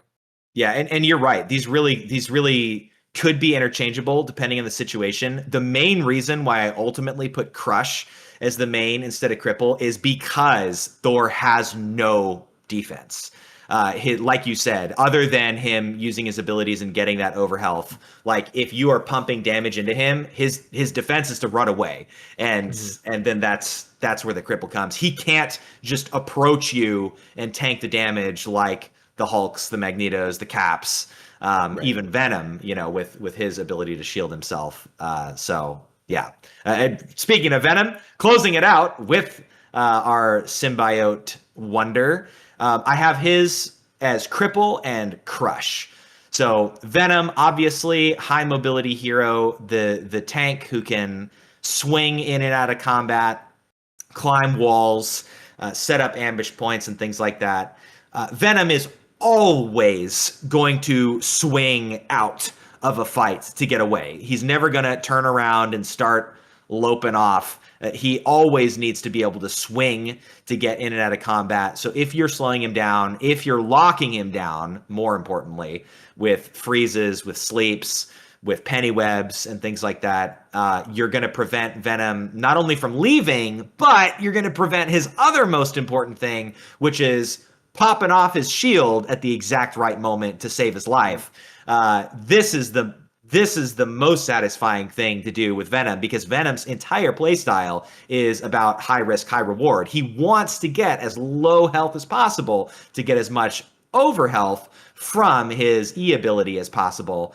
And if you can get in the mind of a Venom player while you're fighting them and land that Luna Freeze at just the right second so that he can't pop his shield when he thought he would, Venom is no longer a threat. Literally, if he cannot pop that shield at low health and stay in the fight and get away for a few more seconds, Venom is useless.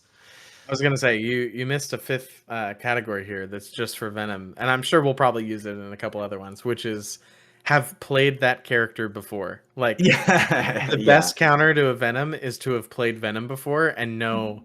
Have that sixth sense for he's about to try to pop the E and swing away. I'm gonna right. Now. Yeah. I know he's got to do it. And then Crush, of course. The way to deal with Venom's overhealth is to remove Venom's overhealth. And if you are able to pump enough damage into him, he's gonna. The more damage that you have going toward him at any given time, the more panicky he's going to get, because if he sees how much damage you're doing, he's not going to wait to the last second to pop his shield, and then he's going to pop his shield and get less out of his shield, which means he's going to die even faster, actually. So, Venom does not have an answer other than wait till very low health and play very risky and pop the shield. So pumping out damage is very effective against him. And that concludes the first episode of our Parry This series. I like it. We only actively disagreed on one thing, I think, and everything else was pretty good. So I'm happy with this. I'm excited to get into the Duelist one. The Duelist obviously going to be a lot longer, but there's some interesting things there too. So cool. Thanks for listening. Let us know what you think, and hopefully this stuff helps you both counter these characters better and play these characters better. Yeah. Well, let's talk about Armed and Dangerous. Sebastian, go for it. Hey chat, Sebastian Stan here, armed and dangerous again. Thank you ever so much, Sebastian. We really appreciate the energy and exuberance that you put into introing our episode every week. Armed and dangerous, everybody. We had our first full stack this last week, and that was such a great feeling to see all 12 spots filled. Man, what a smile I had on my face looking at this image that I posted here, just the pre-round selection, and every single one of these spots are filled. Although my guy Mitch, I do need you to pick a banner for your person instead of the default Marvel Rivals symbol, just to spice things up a bit. But anyway, no, that's the aura farming that's happening. That's the right. He's the like on Apex, you'd have like the super good characters that like intentionally show no stats on their score screens. Yeah, but thankfully 51 Smurf account. Yeah, right. Thankfully, this Armed and Dangerous has reset and made everything right with the world. And my team won. I actually like just barely, right? Like, was this? It was close. Yeah. Yeah, it was pretty close. Kind of, sort of, but not well. No, a lot of our games later were really close. Okay, but I remember this. We one played now. a lot. This is when I was playing Angela, and you guys had 2 Emmas, and it was 2 Rockets. Yeah. That's sharp on Magic. It was it was rough. 2 of the best tank in the game and 2 of one of the best healer in the game, with the best ability in the game of being able to passively revive someone from the dead. Sharpest Magic. This was, and I mean, just having a witch to be able to counter you and stuff too. There was a moment in this match toward the end. It was in the very last push up to Dracula's throne, and you dove, and Jackal as Emma grabbed you and choke slammed you, and then as soon as you got up, I grabbed you and choke slammed you. It's just like, oh man. It didn't even register in my head that that's what happened, because it's not supposed to be possible, right? I was like, wow, this is a long choke slam.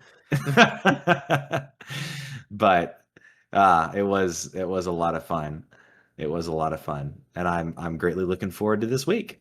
Yeah, this week's gonna be a lot of fun because we're gonna do giant size brain blast now that we have all these arcade modes. So I know. No duplicates. It's not free fight, but we are going to have big heads, so that might change how we pick teams. Yeah, and I think this game mode tends to be a bit faster, especially when you have people like we do who are good in our community. So we're gonna do a best of 3 situation. So it's not just over in one game. I think there's a lot of times, like, because our games get so close and we learn about each other, all of us as we play, that it could be really interesting to see someone reverse sweep. Like, I could definitely see it happening. So I think that'll I think in the future we might need to make sure, unless we're in free fight, because I think you can only do that in quick play rules. Oh yeah. That there's a we should do comp as the comp mode for sure. Yeah, but So let's start with you. Yep. And you get either Hulk or Winter Soldier. I am gonna take Hulk. You want an even bigger hitbox on Hulk. All right. Well, and I have to instinctually go with this because we did play a free fight game with our community where we had Hulk and 4 Namors with gamma squids, and it was disgusting. And a rocket. It was and a rocket. It was broken team comp of all time. Yeah, so I'm hoping that we get a Namor in here that I can captain. All right. Well, I either get Magic or Adam Warlock. Ooh. And okay, so Magic does crit in Brain Blast, which is absolutely gross. That's right. But I think I need to pick Adam Warlock, 1, because he's a strategist and we're not likely to get many of those. But 2, because he's going to be really nasty in Brain Blast. He is. He is. Boxes. So I'm gonna pick Adam. All right, so then we go back to you, and you get Rocket or Blade. Oh man, Rocket doesn't get anything from the Brain Blast, much like Hulk doesn't. Am I just going like anti-game mode team comp here? I feel like I need to go with Rocket because I need a healer. And also, I'm one step closer to Hulk, Rocket, and more. So, yeah, Rocket it is. Wow, you're passing up on the Blade. I know the Blade shotgun headshots. Yeah. Gosh, I feel like I've made 2 mistakes here potentially. But watch. I'm not even gonna get into more. Most likely, I'm not. Are you ready for this? You ready for my options? No. Hawkeye. No. Or Magneto. I am picking Hawkeye. The only time you'll ever hear me say that. You're playing Hawkeye? No, I'm picking him for my team. Okay. Yeah, I'm not gonna ruin it by. Oh my gosh! Give me Widow. I'll end this right now. Will you get Mantis or the Thing? Yeah, definitely Mantis. Mantis is a Mantis headshot overload. Let's go. All right, and I get Iron Fist or Rocket Raccoon. I think I got to go with Rocket for the dual supports. Yeah. Iron Fist isn't singing to me as like a Brain Blast pick. So the universe, it sings to me. You get Jeff or Psylocke.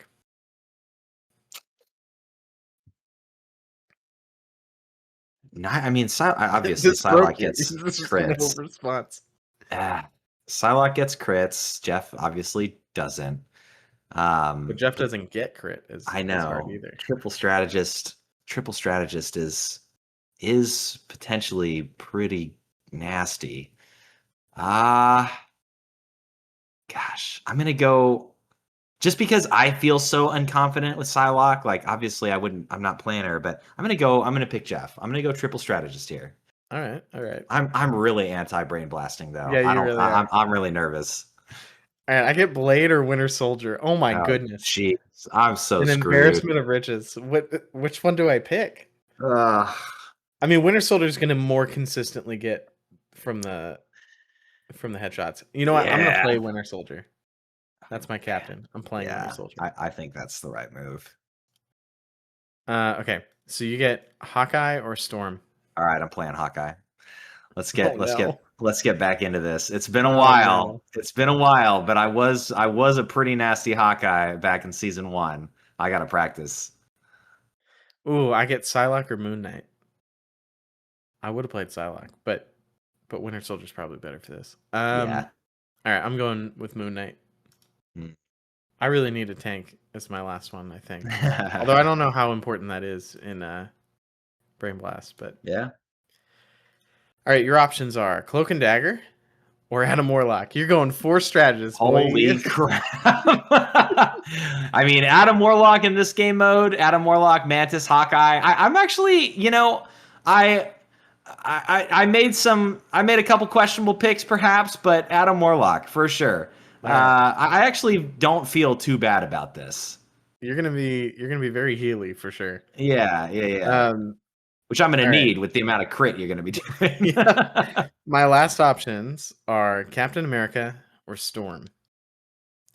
I think I got to go with Cap. I need a Vanguard. His shield's going to block his head. I think we can do this. I think so. It says you're going to win, but it has no idea what mode we're playing. Yeah, right. It doesn't know what's going down. I think my 3 headshot machines might tilt it in my favor, but it says your MVP is going to be Rocket, obviously, and my SVP is going to be Rocket, and then it says LVP Hawkeye for both teams. Yeah, that might happen. I'm not. Yeah, it doesn't know what it's talking about. Well, we'll find out. Blast. We'll find out shortly, but you better believe I'll be playing some Hawkeye this week in preparation. Yeah, you're gonna warm up. Get ready. All right. Well, Nick, it's time for you to lay out the floor. Yeah.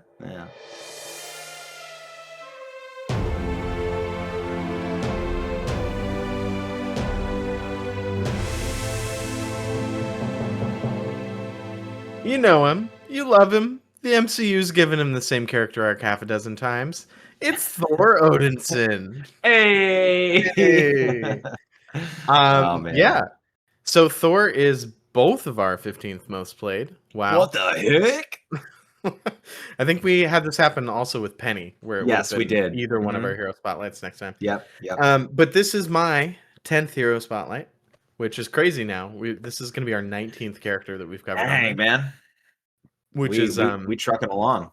Yeah, I think we're halfway done with like how many characters there were at launch, but we're not even close to halfway done with how many there are now. So that means by this time in 2027, we might get to Spider-Man and Iron Fist. Yeah, basically. I did do the math at one point, and based on us doing 2 a season, and I was like, they're pumping out characters half as fast as we're covering them for hero spotlights.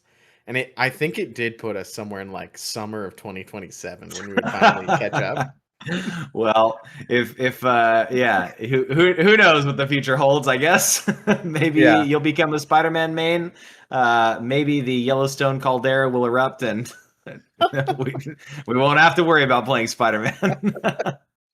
I have a Spider-Man phase in me somewhere. I'm sure it'll happen. I do too. I know that I do. Yeah, I don't know, man. I actually do really want to play him. Like I almost did it. Iron Fist is now my only 0 seconds played hero because I finally played Star-Lord for the first time. But anyway, that's not what we're talking about. We're talking about Thor. I might decide I want to play Rivals with the Guitar Hero controller or something and pick Iron Fist to make it work. So.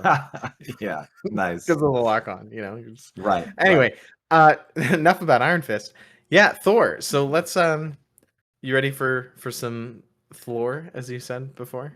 Oh baby, I was born ready. I'm keeping my Norse mythology knowledge in my back pocket to see if I can interject anywhere here. All right. Well, then let's start right away with some Norse mythology, probably retcons. So Thor is the son of Odin and Jord, or Gaia, the Earth goddess. What? Already off the bat, I can't believe that this is in the lore. His mom isn't Frigg or Freya like she is in the MCU? How interesting. This is correct. This is actual Norse mythology, yeah. Well, hold on for a second, because I don't think it's going to stay that way.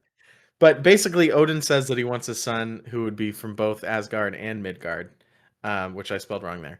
And but he was raised by Odin and Frigga in Asgard and believed Frigga was his mother for centuries. And lots of comic book runs. It's really more. This is like one of those. They go back and they hash out his origin later. Weirder though, the Phoenix Force actually took credit for being Thor's mom at one point. That's not in Norse mythology. No. The Phoenix Force actually was the what do they call it? The midwife, like the person who delivers the baby. Yeah. Back in well, no, it still happens, but there's still midwives. But Phoenix Force basically is who actually was Firehair, who we talked about in the earlier lore. Is Firehair like an actual name, or is this just your nickname? No, Firehair is the name of the first host of the Phoenix Force. The first human host. Okay. So she actually was the midwife who helped with Thor's birth. And apparently Laufey killed Thor right when he was born. And so then the Phoenix Force revived him, which left some of the Phoenix Force's power inside of Thor as well, which will come back later. This is very interesting. Yeah. But Thor's origin is actually really hard to pin down because apparently Ragnarok has happened multiple times and wiped out Asgard and had it be restarted in like a cycle. Is how they do it in Marvels. There's like a Ragnarok cycle. And each time there's a different Odin and a different Thor with different origins that kind of come out of that. So in at least one of those cycles, whatever gods survived Ragnarok end up merging into the new Odin, and then he has Thor in one way or another. So there's multiple different loops of Asgard lore in Marvel. And so this is theoretically the first one we know about, and so it's theoretically his real origin, or it might be the one from I don't actually remember which one it was. It's either the original one or it's the one from this version of Thor that almost all of the Marvel comics are about, right? But he has different origins each time. You could make some in the main work of lore that we have is the Edda. from Norse mythology. And like Ragnarok isn't the end of the universe. There are things that happen afterwards that are vague. So it still could potentially connect. Anyway. Yeah. Well, and then there's also this actually what this reminds me more of is like the Zelda lore. Oh yeah, right? Yeah. There's always these three, but like the whole bunch of Ganon cycles, and the Hero of Time, and yeah. I like it. So anyway, Thor was raised alongside Loki, who was adopted by Odin. We talked about that in the Loki Hero Spotlight. And when he was 8, Odin sent him to Nidavellir to get the Dwarf Lords to create 3 items for Odin to just have his treasures in Asgard, basically. One of them was the hammer Mjolnir, or Mew Mew, as what's-her-face in WandaVision decides to call it. Oh, I forget her. That's right. Character's name. Yeah, I know. I can't remember either. She's amazing. It's Darcy. Yeah, yes, Darcy. Lewis, Darcy. Yeah. So I might just call it Mew Mew from now on. But Odin enchanted Mew Mew with 13 different enchantments, one of which made it impossible for anyone to lift it who was not worthy of it. And he intended Thor to earn it once he proved himself selfless as he got older. Yeah, this is complete departure. Mjolnir was made for Thor, but it's not like no one can lift it. It has nothing. There's nothing about being worthy. But he does throw it and it comes back, and he does like strike lightning with it. But fun fact, in Norse lore, Mjolnir's the shaft of the hammer is really short because Loki kept turning into essentially a wasp and stinging the crafters while they were making it. They actually put that in the Marvel lore too. Oh, did they really? Distracting them, yeah. Yes, I love it. The handle short. So at one point, I'm not going to cover too many Thor stories because I mean he's been going for 75 years now, so there's a ridiculous amount of them. But this one I thought was super interesting and kind of ties into something recent in Rivals. So at one point, Thor fights Gore the God Butcher, who was in Thor Love and Thunder, if you haven't seen it. And he gets thrown into the future to fight Gore, who is like taken over the universe or whatever, with the help of Thor's own future granddaughters.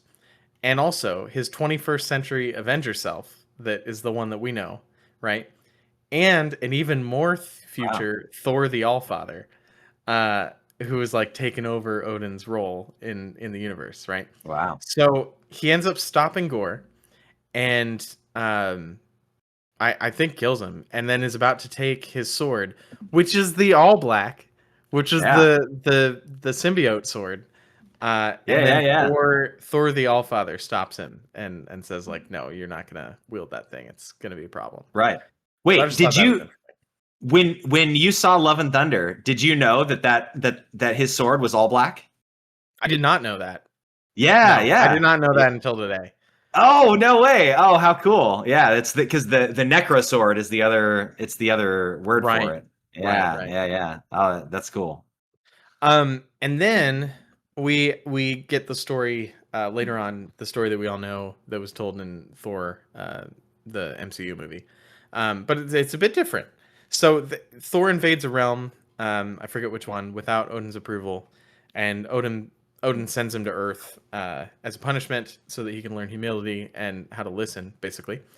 And he sends him to Earth as a medical student named Donald Blake, and actually leaves Thor with a leg injury that he sustains during the battle, but now he's mortal. And so that leg injury becomes like an actual, like, he has a bum leg, basically. So, but he becomes a medical student, doesn't know who he is, doesn't know he's Thor, like has none of his memories, anything like that. And he becomes and he becomes a doctor and works alongside a nurse named Jane Foster, who he falls in love with. But Natalie Portman. Yeah. So they changed basically that aspect of it for the MCU, which I think is interesting. They just completely removed the Donald Blake, like Clark Kent version of him, and just had him like know who he was, but just be frustrated that he couldn't get home. And then they changed Jane into a researcher, like a scientist rather than a nurse, because he wasn't a doctor anymore. So there was like no way for them to actually meet each other normally, right? So how interesting. It's interesting when you see the comic version looking back at what they changed for Thor. Yeah, I like it But though. yeah, I think it simplifies it for the movie, right? So at one point, I mean, the way that the Thor thing starts for him then is at one point he gets trapped in a cave that happens to be the cave with the hammer while there's some aliens chasing after him or something. Still just thinking he's a doctor. And at one point, in an attempt to escape, he basically gets his powers back as Thor from the hammer being nearby. And so for a long time, the way that Thor works in the comics is if he's near his hammer, then he can turn into Thor. Otherwise, he is just a dude. So what, we're saying it has like a 10 to 20 meter spherical spell field? Yeah, basically. They even mention that like if the hammer is away from him for more than 60 seconds, he turns back into Donald Blake and loses all his powers. Interesting. So they really do like this Superman kind of like Clark Kent Superman thing for him for a long time. And he like secretly turns into Thor to help people for a long time, and Jane and everyone else don't know that he's Thor and all this kind of stuff. I take off my leg brace and I am Thor. Yeah, basically. So then at one point, the way that they decided to change this is they used a storyline where an alien cyborg named Beta Ray Bill is found to be Beta Ray Bill. Yeah. Oh, you should see this guy. He looks like a hyena, basically. Not a hyena. No, what's the dog that like looks like it doesn't have any hair? It's like, kind of a hyena. Yeah. No, like a jackal. He looks like that's he's very he's very Anubis coded. So he's found to be worthy of Mjolnir as well. And so Odin decides cyborg? What? I guess they say he's cybernetically enhanced. So so basically Odin decides to create a separate weapon for him to like get rid of this confusion because Mjolnir doesn't know who to go to. And so he creates Stormbreaker for him, which is if you remember the MCU is the axe, right? So that's actually Beta Ray Bill's weapon. And he transfers the enchantment that turns the wielder into immortal from Mjolnir to Stormbreaker. So that Beta Ray Bill can blend in on Earth because he's not going to blend in on his own with that face. Yeah, no, it is BoJack Horseman meets Thor God of Thunder, and this is very weird. Yeah. People love Beta Ray Bill though. He like in Snap, like people were calling for Beta Ray Bill to be out of this game for so long. Like he's a fan favorite. Dang. But Beta Ray Bill versus Pace Pot Pete, who would win? Yeah, I know. definitely Beta Ray Bill would win. But yeah. So basically they decide that I don't know if like Odin can only enchant one weapon with this enchantment or something, but basically they just decide to transfer the whole, this will turn you back into immortal whenever you want, over to Stormbreaker. And then that just kind of means Donald Blake sort of ceases to exist. I'm not sure. Like they kind of treat him as a separate person in a lot of the earlier stuff. And then he's just poof, he's gone. Now we have Thor. So, all right. Yeah, so I didn't want to go too much into a whole bunch of Thor storylines, but I did want to give kind of the origin for the version of Thor that we have, right? Yeah, that's cool. It seems like he probably has more character arcs throughout the comics than he does in the MCU. Oh yeah, 100%. Including becoming the All-Father multiple times, and like having to well, and I was telling you today at dinner that the one, I don't know why I know this, but the one weird Thor storyline that I know is when he becomes the Iron Fist, which is he's Thor's cosmically doing a lot of side quests. Yeah, Thor's done a lot of weird, interesting things from time to time, and his powers show it. So if you go down the list of his powers, it's probably the longest list I've seen doing one of these so far. So he's got Asgardian and kind of Elder God physiology sometimes, depending on which version of Thor you got here, because of his mom. So he is strong like an Asgardian, but he's actually stronger than all of them too, because he's kind of a hybrid. And then he can so that gives him all of the like near invulnerability, like super slow aging, strength, stamina. They say he can lift like 1,000 tons, which is like way more than any of the other Asgardians can. Like he's a powerhouse. Yeah. Then they have with Mjolnir and without, he has like energy manipulation, like kind of can channel energy. That's how he does the lightning stuff. But he can channel it specifically through the hammer to kind of focus it more. So there's that. Then you got weather control. So sorry, Storm, your entire power set is just something Thor can also kind of do. Nice. And then rapid healing factor beyond, already being pretty much invulnerable anyway. He can create hurricane winds with his breath. So they even gave him like the Superman like wind breath thing. Yep. Yeah. That's very Norse mythology coded, because he's like the god of storms and right. Yeah. And like hurricanes and things like that too. Yeah. Yeah, and then they give him flight. He can communicate in all of the languages in the 10 realms with the Allspeak, I think is what they call it. And then when he's communicating with Odin, there seems to be sometimes that he can communicate without speaking and like find him anywhere, like sort of like almost like a prayer, like telepathic kind of thing, specifically with Odin. I don't know if he can communicate telepathically with anyone else, but at least with Odin, it's seen a couple times. And then the couple times that he is the new Odin, or the new Allfather from time to time, then he gets all of Odin's like crazy level powers of teleporting all over the place and doing pretty much whatever he wants. And, yeah. But then there's also other things. So like because of his mom, he has some earth powers sometimes. Because of the Phoenix Force, he has some fire powers sometimes. Sweet. And then somewhere along his 100,000 year lifetime, he picked up rune magic as well, which would be the lightning runes, right? I can just see some little 10-year-old scribbling on the paper like, and he has earth powers too, and he has fire powers, he got rune magic, he can fly, he could right. And then there was a giant I just stopped here, but there was a giant list under this of like in certain storylines when he was given this, or when he was the Iron Fist, or when whatever, like you add on all those other powers. So Thor is a little OP, and he is kind of Marvel Superman in a way. I do consistently see in like the Marvel power tier list, I do see Thor like way up there a lot of the time, actually. So yeah. So I hinted at it, but his first appearance in Marvel Comics is like incredibly early. So it's in Venus number 11. I don't know what the Venus comics were, but he appears there in July of 1950. Dang. Yeah, that's crazy.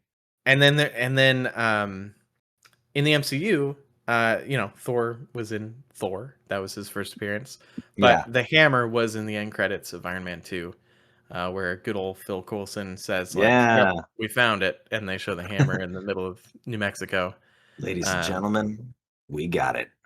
Yeah, which I drove through New Mexico last week, and I'm astounded that they found anything out there. It was just like straight lines as far as you could see. It was beautiful, but it was very desolate. It's a desolate beauty, yeah. And then the voice actor in Rivals. All right, so this is Travis Willingham. Yeah, I know this guy. Yeah, I mean he's been in Critical Role. He's married to Laura Bailey, who voices Black Widow in Rivals. Yes, and I think they actually have a funny voice line that like kind of like hints at that. Oh, really? This is a little Easter egg. I think he just says that like you look very different than the Black Widow in my timeline or something like that. But it's kind of like hinting like he knows her. Cute. He's also the voice of Doctor Doom in Rivals. Huh. The couple trailers where they've given Doctor Doom a voice, he's been the one doing that. And then I mean he's played Thor in a ridiculous amount of video games and cartoons and stuff for a very long time. Josiah's just did the PogChamp face, like freaking out about some things that are lower down on this list. Oh my gosh. But yeah, he's been Thor in a bunch of things for a very long time, so he's not new to this role. He was Thor in all the Lego games, in Fortnite, in the like Avengers 2020 game, in basically every Avengers cartoon that's happened in the last 15 years. He also was Kingpin in the PlayStation Spider-Man and Miles Morales games. And then he was Jaro Tapal in Jedi Fallen Order. Nice. Who's someone you come across quite a bit. And Yeah. then the Mountaineer in Death Stranding. There Yeah. you go, Yeah. He's like not super significant to the story. He's just a side character, but very cool. Yeah, I just saw Death Stranding and I figured I needed to mention it for you. Oh yeah. If you're a Sonic fan, he's Knuckles in a ridiculous amount of stuff. Is he in the movies? Do you know? Was he? I don't know. I don't know if he did it for the big movies, but at least in a lot of the cartoons and video games. Yeah. And then Roy Mustang in Full Metal Alchemist. That was what the Pog face was for. That is mind blowing that I did not know that. Full Metal Alchemist being my favorite animated show of all time for sure. My wife's favorite as well. Like Roy Mustang is one of the, outside of the two Elric brother main characters, Roy Mustang is probably the most significant, most loved character in the show. Also just holy crap, some of the coolest scenes. I'm snapping my fingers as if you all can see. Infamously snaps his fingers and has insane fire-based alchemy abilities. That's awesome. Wow. I don't know why that made me so happy to see that. I like this guy. I like him a lot in Critical Role too. He's always very funny and always plays really interesting characters. Yeah, it's interesting because a lot of the characters that I just listed are very serious characters. Yeah. And so like it is interesting when you see him doing Critical Role. He is always like trying to make a funny character. Yeah, but he is oftentimes like he does play like brawny characters and like Thor and Doom and all, like they are. Yeah. Well, I mean, he's in real life, he's huge. Like, he's a big dude. Yeah. And his voice kind of, just has that tone to it. But yeah, and then he's been in a ridiculous amount of other stuff. I had to pick some highlights, but I mean, the video game list alone had like 240 roles. It was crazy. Who is this guy? Troy Baker? Is this a regular Nolan North or Matthew Mercer? Yeah. So let's talk about Thor and Rivals. Yeah. Well, Thor is a Vanguard, as you all know, and he is our dedicated brawly boy. I would tack a dive on there myself. I'd say a brawl dive, but no, I agree. But mostly brawl. Thor is the first hero that I'm gonna start with his passive before getting into any of his abilities, just because like literally everything he does depends on you knowing about the passive. So let's talk about it. It's Thor Force. So this is a resource that Thor has that he consumes to get bonus health. Landing attacks with Mjolnir Bash on enemies recharges a Thor Force. Thor has to spend Thor Force to use almost every one of his abilities. So you're constantly managing the spending and getting of this resource, and every time you're spending it, you're getting bonus health, which leads to some of his tankiness. So this is the only defensive capability he has. He doesn't have any like blocking abilities or anything. This is how he stays in the fight for longer, which is feels very appropriate for Thor, which is to fight more and fight harder and live longer, which I like a lot. So he has a maximum of 3 Thor Force. If you're not hitting people with Mjolnir, each one refills at 5 seconds per Thor Force.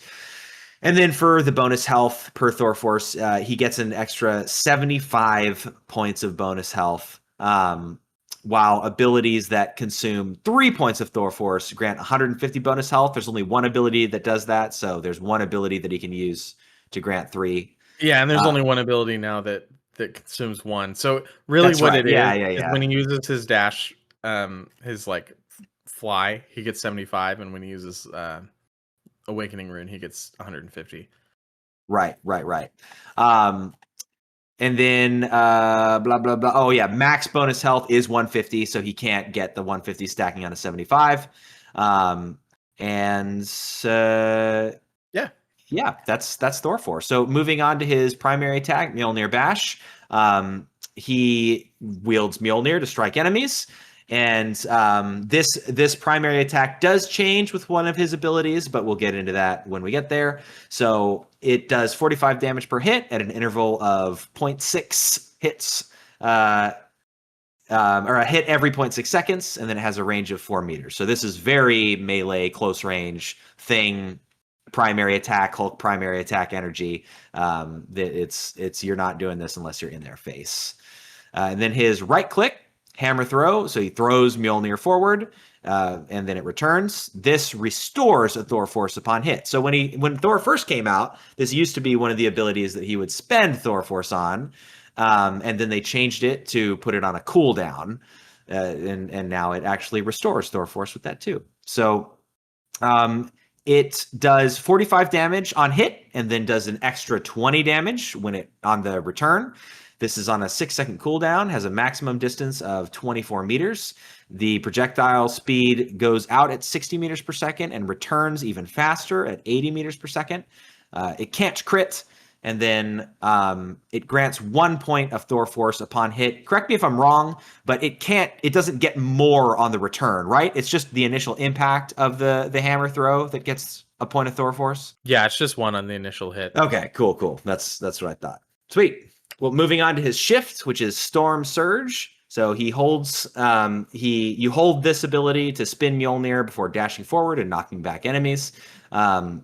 Has a maximum charge time of 2 seconds, and the time that you're charging it increases the distance and in which you'll travel. So the dash distance at no charge, if you just click it, he'll go 10 meters. At full charge, it's 20 meters. And then the description says that he knocks back enemies, but he actually carries them with him on the impact. So when carrying an enemy, the ranges are 6 meters with no charge and then 13 meters with full charge. So if you're standing point blank against an enemy and you click your Storm Surge ability, you will travel with them 6 meters. So the damage, it does 40 if you just click it. And then if you've fully charged it, it does 60 damage. And this ability costs 1 Thor Force. Yep. Next is his E ability, his Lightning Realm. So he summons lightning that restores Thor Force based on the number of enemies hit. And then enemies that leave the Lightning Realm will suffer slow and grounded effects. And that was we know, if you've been playing Marvel Rivals, you know that Thor got a pretty significant rework. And this was a big part of it too, that the Lightning Realm now slowing and grounding enemies is like a huge thing for his counter of flyers and whatnot. So this was kind of the big boost to him that he needed. Was they did this right around when the Thing was able to knock flyers out of the sky, and it took him from being someone who could kind of deal with flyers but not really, to being someone that you can really bully Iron Man. With Iron Man. Iron Man. The Iron Fist and Iron Man. The Iron Men. The Iron Men, so this does 40 damage when enemies cross the boundary. It has a 12-second cooldown, a 5-meter spherical radius. I'm surprising myself here. Maximum charge time of 4 seconds. Can you hold on to this? Is this just not a pop it and use it thing? No, I don't think that's right. Oh, okay. Yeah, interesting. I'm gonna look it up. something to check. And then the special effect is, as I said, for each enemy in the spell field, he gets 1 point of Thor Force back. Enemies that cross the boundary are slowed by 30% and receive the grounded ability, the debuff for 2 seconds. That's maximum duration, is what that should say. Maximum duration. Okay, gotcha. Yeah, it's just a typo on the wiki. Got it. All right, and then his F ability is his Awakening Rune. So Thor consumes all of the Thor Force, all 3, to enter the awakened state, granting bonus health and enhancing Mjolnir Bash. And then he gains Thor Force upon exiting the awakened state as well. So calling back to his left click is his Mjolnir Bash. This, when you use Awakening Rune, the whole thing is that it transforms it into him being truly the god of thunder instead of the god of hammers, and he's whipping lightning bolts out there and melting people's faces. So it does 70 damage per projectile with a spell field damage of 15 per second. He gets a shield that health shield duration lasts for 2.5 seconds, that 150 over health. It has a 5-second Awaken Rune. The ability has a 5-second duration. The range is a 3-meter spherical radius with a projectile speed at 60 meters per second. And his attack interval is the first 3 are 0.4 seconds apart, while the 4th stage is 0.8 seconds apart. So he's like throw, throw, throw, throw.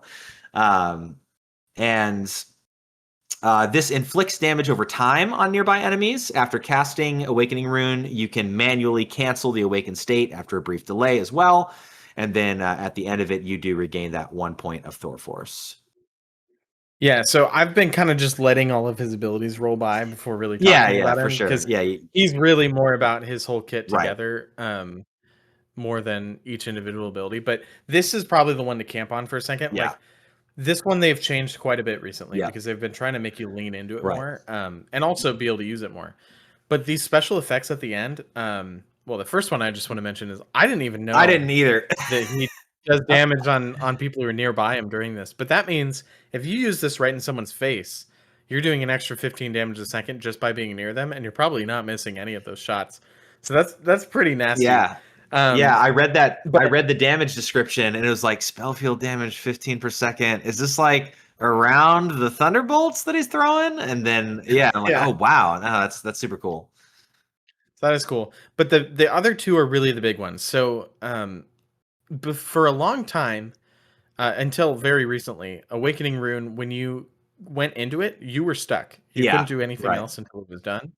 And so like people would literally call out like Thor's an Awakening Rune, like focus him, because you didn't have any movement, like you were just stuck in one spot. Yeah. We just talked in the counter topic about how you counter Thor is you do a bunch of damage to him while you cripple him, and he crippled himself in Awakening. Right. And so giving you the ability to cancel it is actually a big deal. It means that you can fake it. You can go into it to try to pull out like people's focus and stuff like that, and then just cancel out and get out. Right. But the real thing here is that you get, whether you cancel it or let it run its course, you now get a point of Thor Force at the end of Awakening Rune, which is enough to dash out.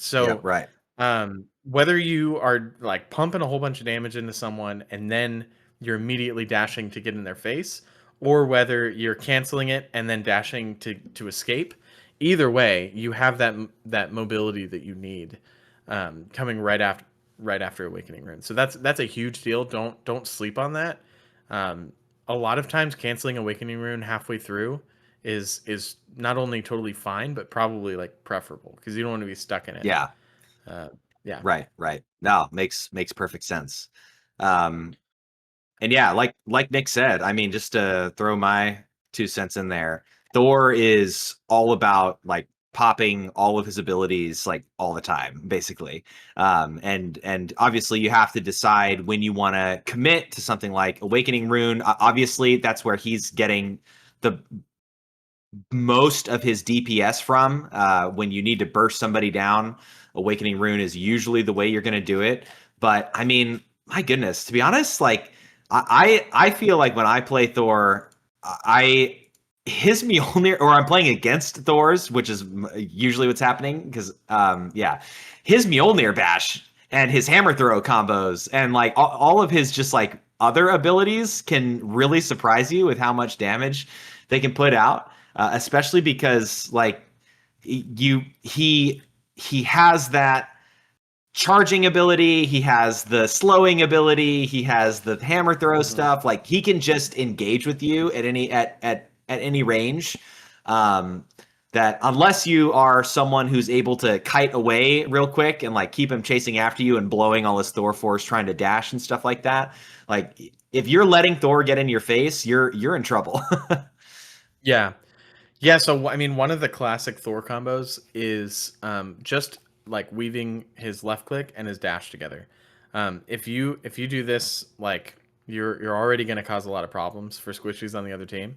Is you dash in, and remember, every time you dash into someone, you're displacing them, you're carrying them. You can kidnap people with Thor. Yeah. Like there's a whole bunch that you can do here. You can take them up into the sky, and then it's like they got knocked up, and they have the whole fall back down to the ground before they can do anything, just by dashing at an angle up into the air, right?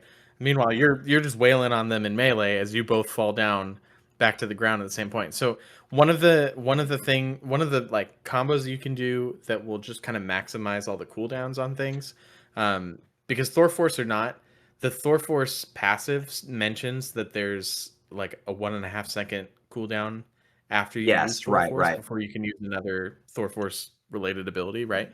So there is kind of a cooldown on the dash. It's like 1.5 seconds. So you dash in, displace the person, do some damage to them, right? Get them alone. Then you literally just left click 3 times, and that's about the time it takes to get the dash back, and you just do it again. And you just literally carry them around the map. And they're just trying to recover. Like, they're trying to recover from being knocked into the air. And you just hit them 3 times. You're getting your Thor Force back. You push them again. You hit them 3 times. You push them again. Rinse and repeat until they're dead. Whenever you have that 6-second cooldown for the right-click hammer throw, that does a really good amount of damage. And I think it's like I don't know if it's actually an animation cancel, but the animation is very, very quick. So you just weave that in somewhere in those left clicks. So you dash into them, left click, right click, left click, dash into them, and you just kind of keep juggling people. That's really what you're doing as Thor most of the time. And then if they're getting a little slippery, then you hit them with the lightning realm because it slows them on their way out, right? It grounds flyers. The other thing that's really nice is if you're countering a flyer, you dash up into the air where the flyer is, hit your lightning realm to like trap them in it, and when they try to fly out of it, then they fall down to the ground. And you just beat them with a hammer. Right. But that left click and dash combo, like the hammer and dash combo, is a really good place to be. And then you just pepper in the lightning realm when you need to trap people a little bit, and you put in your awakening rune when like you're committed to like, okay, this is a fight that like one of us is going to right. Like, I'm gonna finish it, right? Yeah. But you be aware that you can get out of it and dash into them if it's not working too. So yeah, that's kind of my like general Thor play style. Yeah. Thor. I mean, and we'll get into it. I mean, Thor's working in the game right now, and if you fight against a good Thor, like Thor does a lot of damage. Very high duelist levels of damage. It's not uncommon to see a Thor get top damage, top kills in a game. And again, if he's playing into both of his survivability strengths of managing bonus health well and using his mobility to avoid, getting crushed from our main topic, like then Thor's gonna last a long time and is gonna be a pain in the butt for your team. Yeah, that's the other thing. I was watching True Vanguard's Thor guide today to brush up, and one of the things he mentioned is like with the changes that they made to him, taking the Thor Force away from the hammer throw, you get less of the bonus health. Like the bonus health is harder to come by. Yeah, right. And so it might have been him, or it might have been TDT, or not TDT. Cool Guy. Oh, Cool Guy. It might have been Cool Guy talking about it. Someone was talking about how like one of the things that will help you a lot more now is just making sure that the thing that's running in your head all the time when you're playing Thor is managing that bonus health that you either get from the dash or you get from the awakening rune. Right. And so, I think it was Cool Guy who's mentioning that like it is perfectly valid to, if you have the Thor Force saved up, to pop awakening rune just to get 150 bonus health and then cancel it and go back to the dash, because they give you enough to get the dash, and you get one back from the hammer throw, and then you also get one anytime you hit someone. So it's pretty easy. I like that. If you drop out of awakening rune, it's pretty easy to dash, hammer throw, left click someone and have your Thor Force back and be okay. And you still have the lightning realm still gives you Thor Force based on how many enemies are in there, right? So like, or anytime they get hit by it. So there's a lot of ways to get your Thor Force back quick. And then does Awakening Rune have any cooldown at all?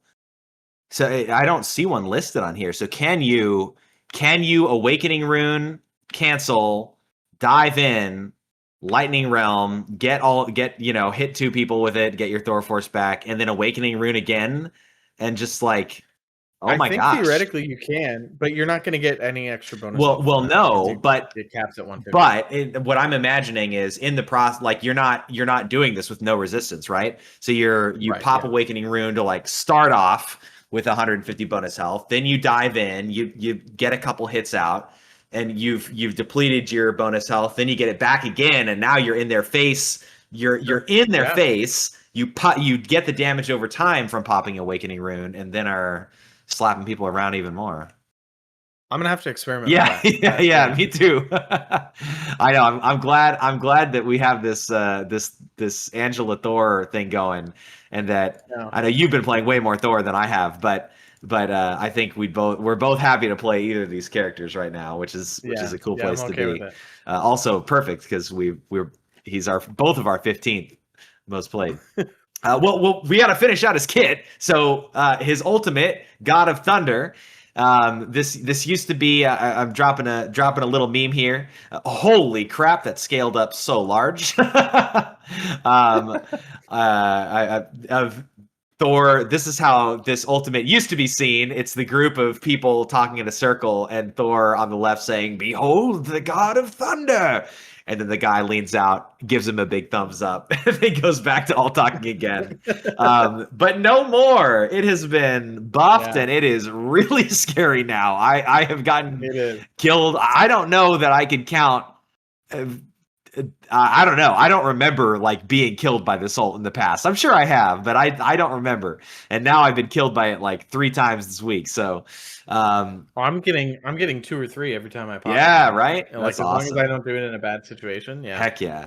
So Thor soars upward and smites the ground after charging for a 1.5 second duration.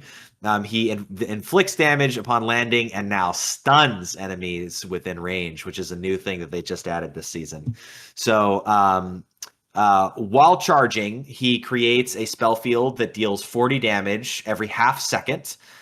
So for basically 40 times 3, and then it's followed up by a one-time spell field on his crash that does 220 damage. So you're deleting people in 1.5 seconds if you're doing this in the right place.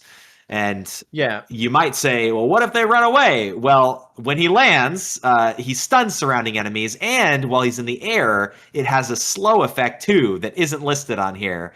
But wait, no. Did they increase his movement speed? I can't remember which one it is now. It was one or the other. Either they slowed people or they increased his speed to be able to outrun people. Increased his speed. Yes, that's right. Yeah. So he moves a little bit faster than standard movement speed of most heroes, I believe now. So yeah, the range. So this spell field is cylindrical, measuring in an 8-meter radius at a 20 meters in height, and then And then the spell field on the ground when he lands is 8 meters spherical. Spherical. Yeah. Spherical. Right. I can say that word. Right. So yeah, he launches himself up into the air, which is where the 20 meters comes from. But he's not actually like, you're not gonna hit a flyer that's in the air with this ultimate. Right. Not on the crash. Yeah. However. Really, this is half of his ultimate, because his ultimate is really a 2 ability combo. And once I started doing this, I've never looked back. You pretty much always want to pop his his Lightning Realm, right before the ult, because it slows people who try to run out of it. It grounds flyers. It makes it so much harder for them to escape. So if I see, this is how I'm starting to get 2 or 3 kills all the time with this thing, is if I see 2 or 3 people who are squishies lined up, because the whole thing, 120 plus 220, you're ending up doing 340 damage overall. So you're not going to take out like tanks with this, but pretty much any duelist or strategist except for like Wolverine, you're going to take out with this if they're in the whole thing. And you can pretty much guarantee that they will be in the whole thing if, there's 2 or 3 people clumped up and you dash straight in on them, pop the E, and immediately pop the ult. Now they're in the middle of this lightning realm. When they start scattering, they're going to slow down, and you can chase them down as they leave. It is hard to get out of. It's doable, but you got to have a lot of movement abilities. Dang, that is really sick. Wow, I have not tried that yet, and I absolutely will be now. My gosh. And you're grounding him, so the movement abilities aren't working for the first bit of that, at least. Yeah. So you're at least going to do a bunch of damage to people. So, yeah. Also, just fun fact to note, Thor is the only one of the Vanguards that has basically an instant kill ultimate.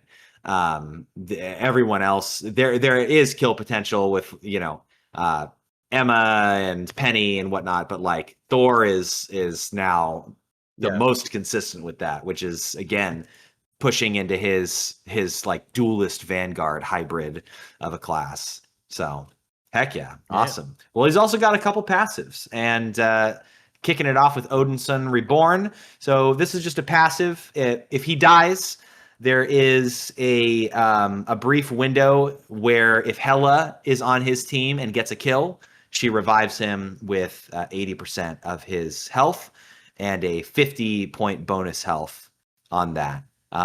It doesn't. Well, no, the bonus health is just anytime Hela gets a kill while Thor is Are you alive, serious? he gets 50 bonus health. Holy crap. I did not know that and either. If he's dead, then she revives him at 80%. Okay. That is crazy. Wow. I didn't know that. Yeah. I wonder if that's part of. Will that stack on top of his 150 Thor Force bonus health? I don't know. Interesting. Yeah. Yeah. It's not Thor Force, so I would imagine it probably would stack on. Yeah. top. Yeah. Well, and then correct me if I'm wrong about this one.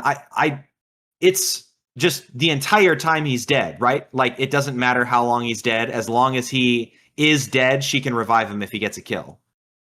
I think it's pretty much during the whole respawn window, because I've had times where I'm like, oh well, I guess I'm not coming back, and then like it happens right before, and I find myself in the middle of the battle instead of in the spawn room, and I'm really confused.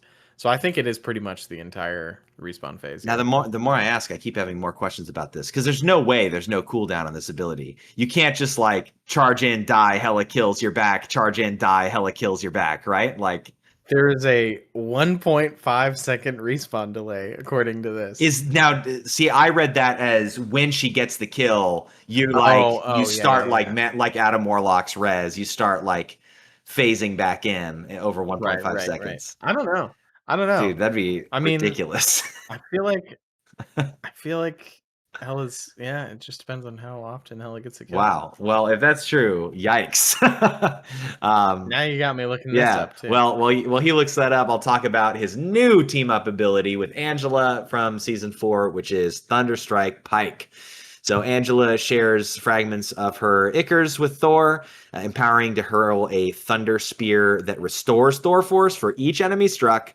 And then after he hits people with the spear, he can then leap to the spear's explosion point, much like Angela's ultimate, dealing a second wave of damage to all enemies within range. So there's a 30-second cooldown team up. The spear throw has an 80 meter per second projectile speed with a impact damage of 25.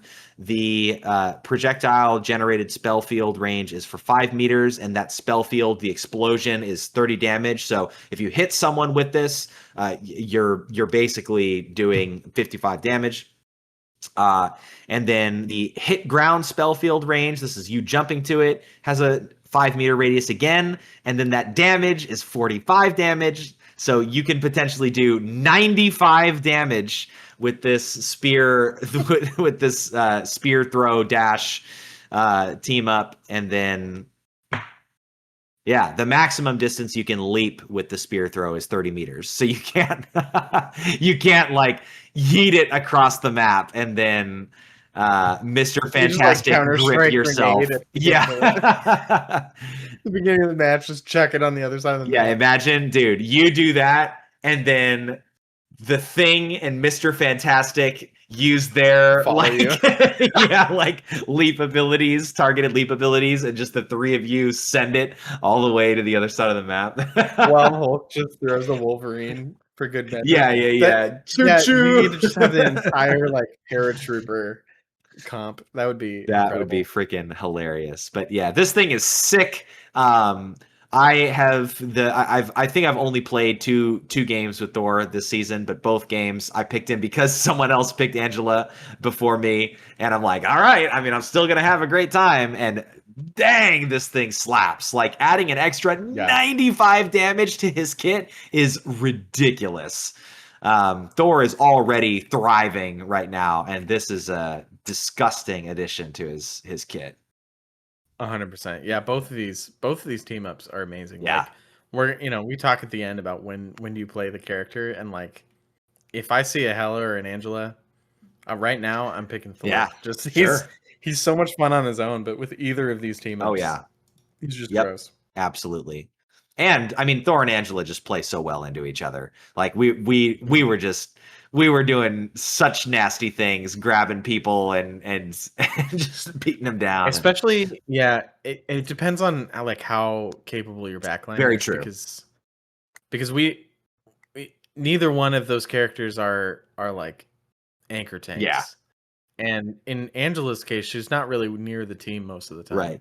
So like it does kind of leave you open to like, well, we're kind of playing 4 duelists, so good luck strategists, But if it works, it's disgusting. Right. Well, and you just can't give the other team a minute to start attacking your team, basically. Right. And with a triple Vanguard meta, I mean, being fairly viable across all ranks. I mean, hey, put these 2 in and throw a Magneto or a Strange in there, and dang. Or just commit and bring Hulk or Venom with you, or Cap, and just never frontline. Dang, there's a sick strategy in there somewhere that we'll have to try with like a Mantis and a Jeff, like 2 people who can move quickly and stay with. There's a full mobile. Dive team. Well, anyway, Thor's got Thor skins, of course, and Nick clicks knowingly a bingo card, and they're all good. He really only has one. It's just the summer special one. That frog hammer is the only thing that matters. Honestly, the moment that I started hearing ribbit, ribbit, ribbit every time I punch someone with a hammer is the time that I decided I want to be a Thor. That's all that matters. We can move on. Yeah, I know. I do love it, but I was self-conscious because I was playing with through my speakers, sound through my speakers, and my wife was sitting right behind me. And I was playing Thor and just ribbit, ribbit, ribbit, and she turns over and looks and she's like, "What? Who are you playing?" And I'm like, "There's Trap Thor, of course." But I also honorable mention, I think specifically to the Lord of Asgard skin, though they did nerf his red cloak. It still gives me big Radon from Elden Ring energy and is very intimidating looking. I'm a sucker for any kind of like stag themed helmet. So it's very Guild Wars Norse. Yes, to me, very. Which makes sense because they're Norse inspired. Very true. Very true. Cool. All right, well, let's get to just a little bit of how's Thor doing in the metagame right now. So, first, if you look at the hero hot list that they put out for 3.5, he had an 8.49% pick rate and a 52.67% win rate in competitive across all ranks. And just for comparison, there, if you're wondering, that means across all ranks, Thor was middle of the pack on Vanguards. There were only 10 Vanguards at the time, and he was the 5th most played. But on the win rate side, he was 4th overall. But 52.67 is a high win rate. I think part of this was due to the fact that, like, if people were playing Vanguards, their team was likely to win because there's so many people who didn't want to play Vanguard. Yeah. But he is a menace in the metal ranks. Like, right. When you look at like bronze, let's see, bronze through silver, he's 100% the top win rate tank. Right. And then he's 2nd in gold, and then drops down to his place in 4th for basically all the rest of them. Right. But yeah, I mean, as far as the rivals meta stuff goes right now, he never drops below 50 at any rank ever, all the way up through. Mm-hmm. There's no eternity or one above all data, but up all the way up through Celestial. Like Thor actually continues to climb. Thor is at his highest win rate in Celestial at 55%, which is which is crazy. And he's considered S tier at Celestial as well.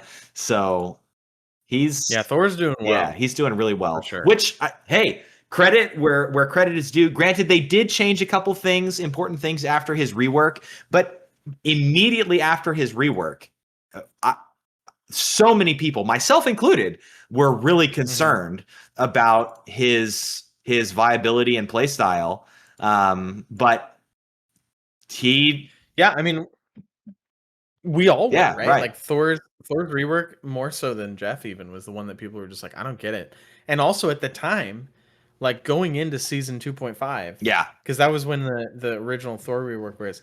In season 2, when you look at Rivals meta, he was at a 52% win rate across all ranks. Yeah.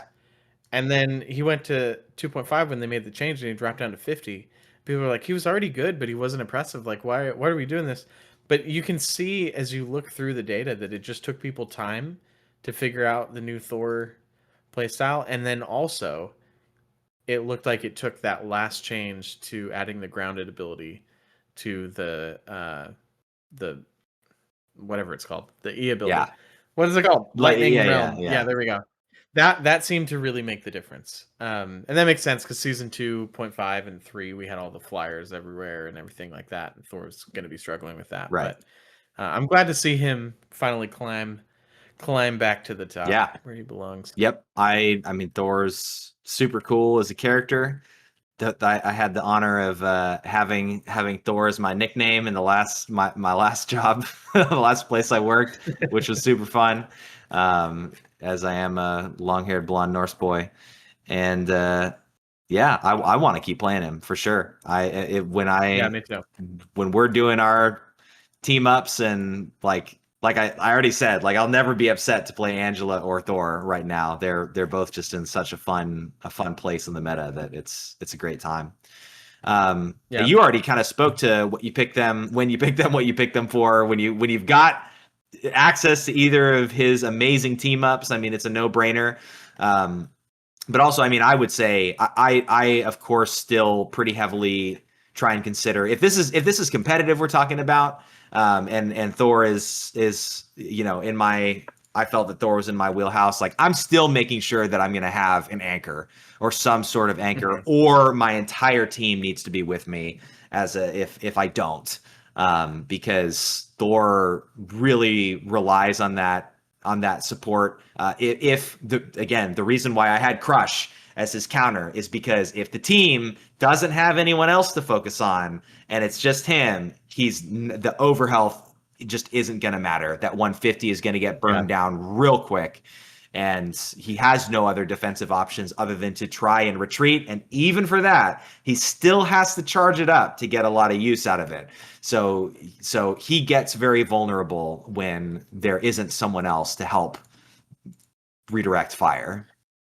Yeah, I like picking him on maps that have a lot of sidelines. And places where like you're not just going down a big long corridor where people can snipe you out, or the Punisher or Squirrel Girl can like out damage you before you can get up to them. Like just kind of like Hulk and Venom. Like I don't want like a big long, like unprotected hallway that I have to get down to get to people.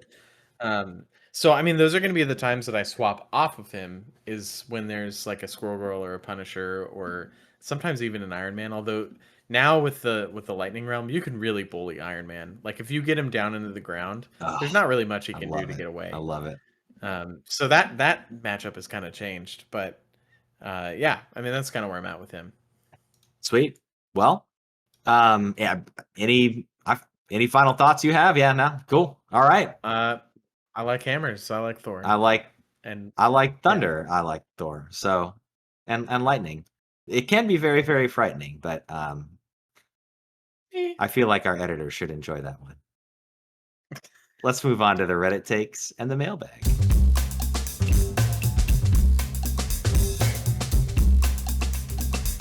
For the meat of our Reddit take of the week, I have a post by Comet Boy U saying, should Mr. Fantastic get the Doom Fist treatment?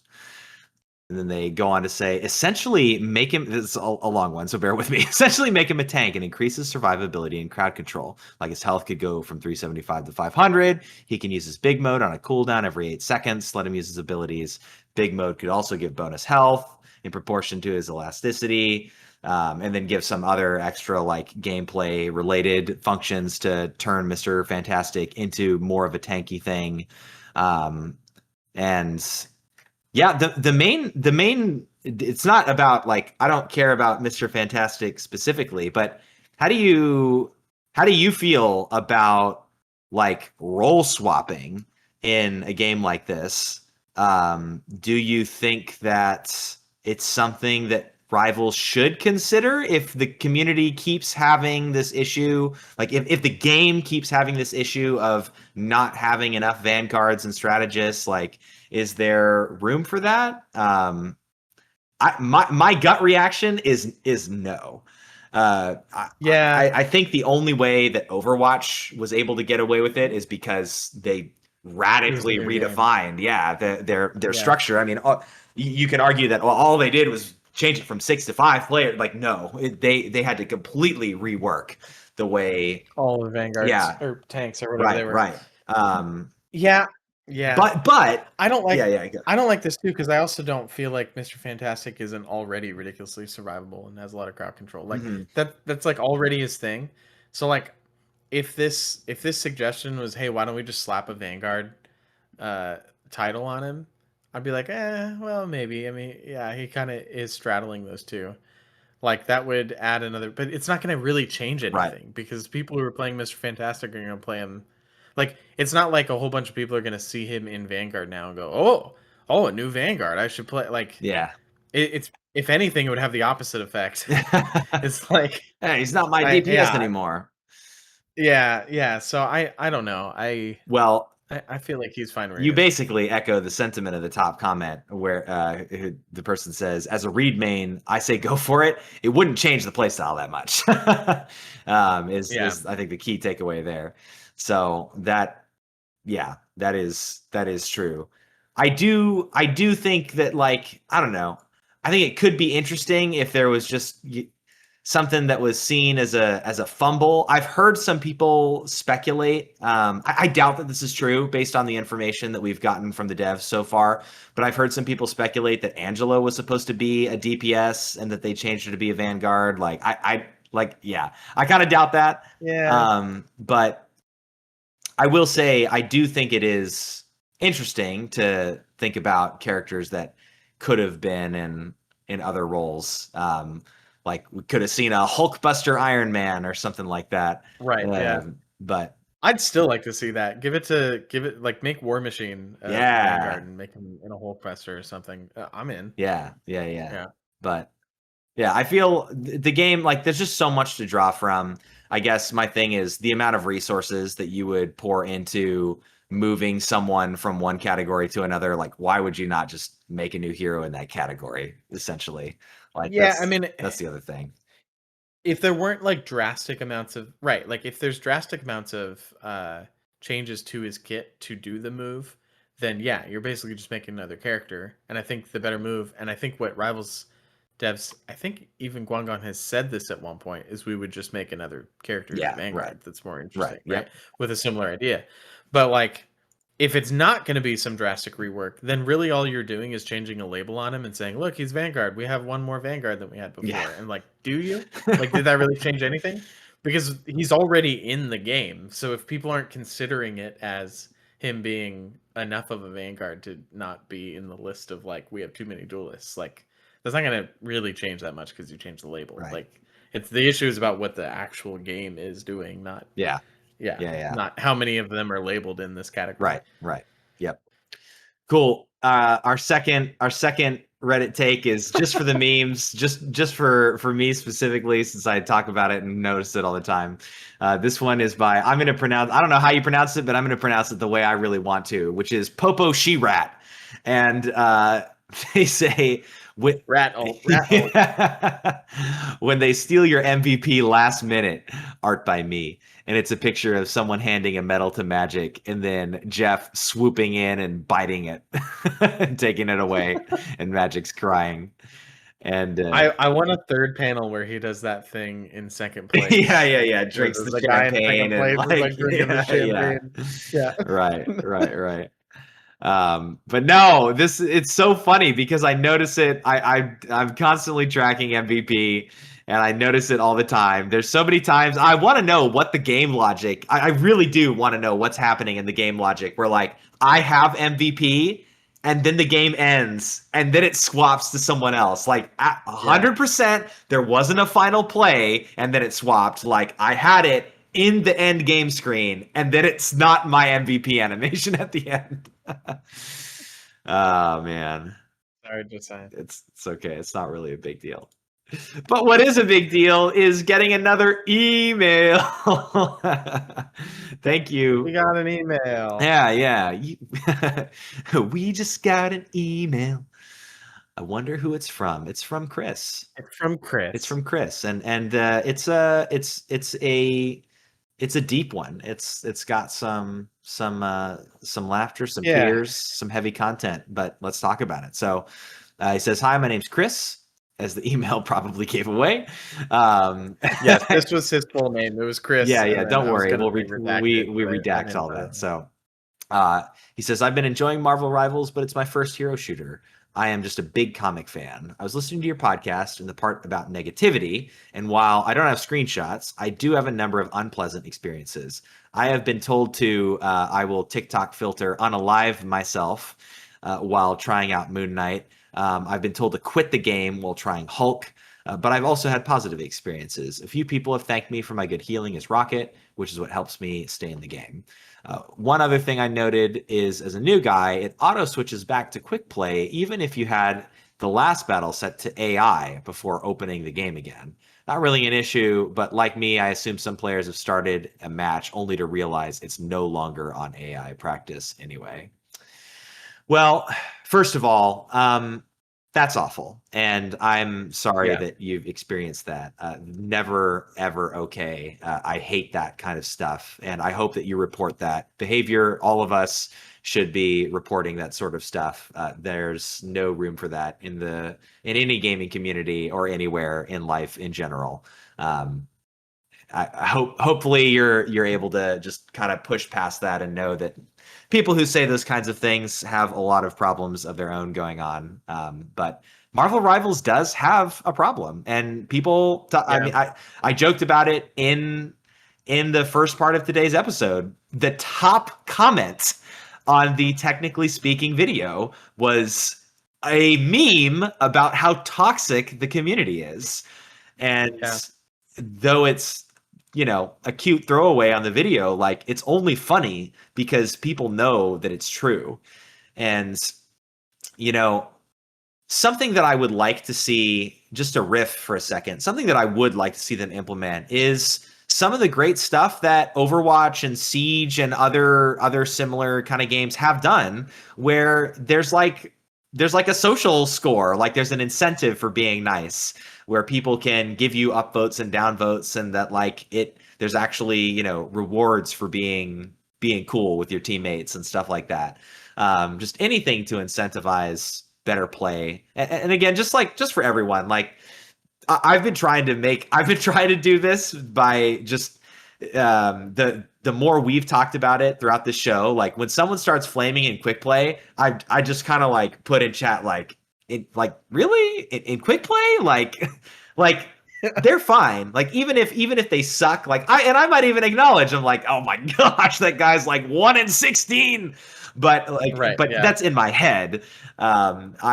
In chat, like if someone starts flaming that guy, I'm gonna be like, yo, come on, dude. Like we don't need to. And to your point, Chris, about playing practice versus AI, like this is obviously someone who is cognizant of that and is trying to get better before jumping into the round. But that shouldn't be necessary. Like if you want to play practice versus AI, cool. But quick play is what you should play when you're learning somebody. Right. Yeah, I guess final thought that I have. I haven't done this because I feel like it sometimes it does get to me. Like I definitely can get riled up when someone is just casting vicious mockery on a bad game. But I had a roommate in college after you, Nick, who was literally a top global top League of Legends player. One of the best players in the world, and was like, so they face text chat abuse every moment. Yes. Well, and what he said, I got him into Heroes of the Storm, and we would play Heroes of the Storm together, and he would still play League of Legends and stuff because he got literally paid for 18 that. hours a day. Yeah, he would that was what he did just all day, every day. I would leave for school and come back, and he would still be in the same spot. But anyway, what he would say is that his thing was he just disabled chat in every game. He would disable chat, disable voice comms, because the amount of tilt that he would experience from this is a top player in the world, right? But still, the amount of hate that you can get for no reason at all, whether it's performance based or not, it doesn't even matter. That gets really, really frustrating. So, I mean, I guess what I'm saying is consider doing that. If it's really getting to you, nothing wrong with just silencing voice chat and comms. Sure, you might miss a meme here and there, but right. better than feeling like crap for trying to have fun and play a video game. Agreed. I don't have much to add to that because I feel like you covered all of it. But cool. Sorry that happens. Yeah. And yeah, glad you're here. Yep. Thanks for sending us an email. And if you haven't, join our Discord. We don't do that stuff here. we have good fun with each other. But all right, everybody. Thanks so much for tuning in once again to the Friends and Rivals podcast. You've made it through episode 34. Woo! If you are interested in even more of our Friends and Rivals content, of course, you can consider joining us over on Instagram at Friends and Rivals, on X at Friend Rival Pod, or on Discord via the link in the show notes. So, oh boy, here we go. Gee willikers, I'm so happy we've been getting emails.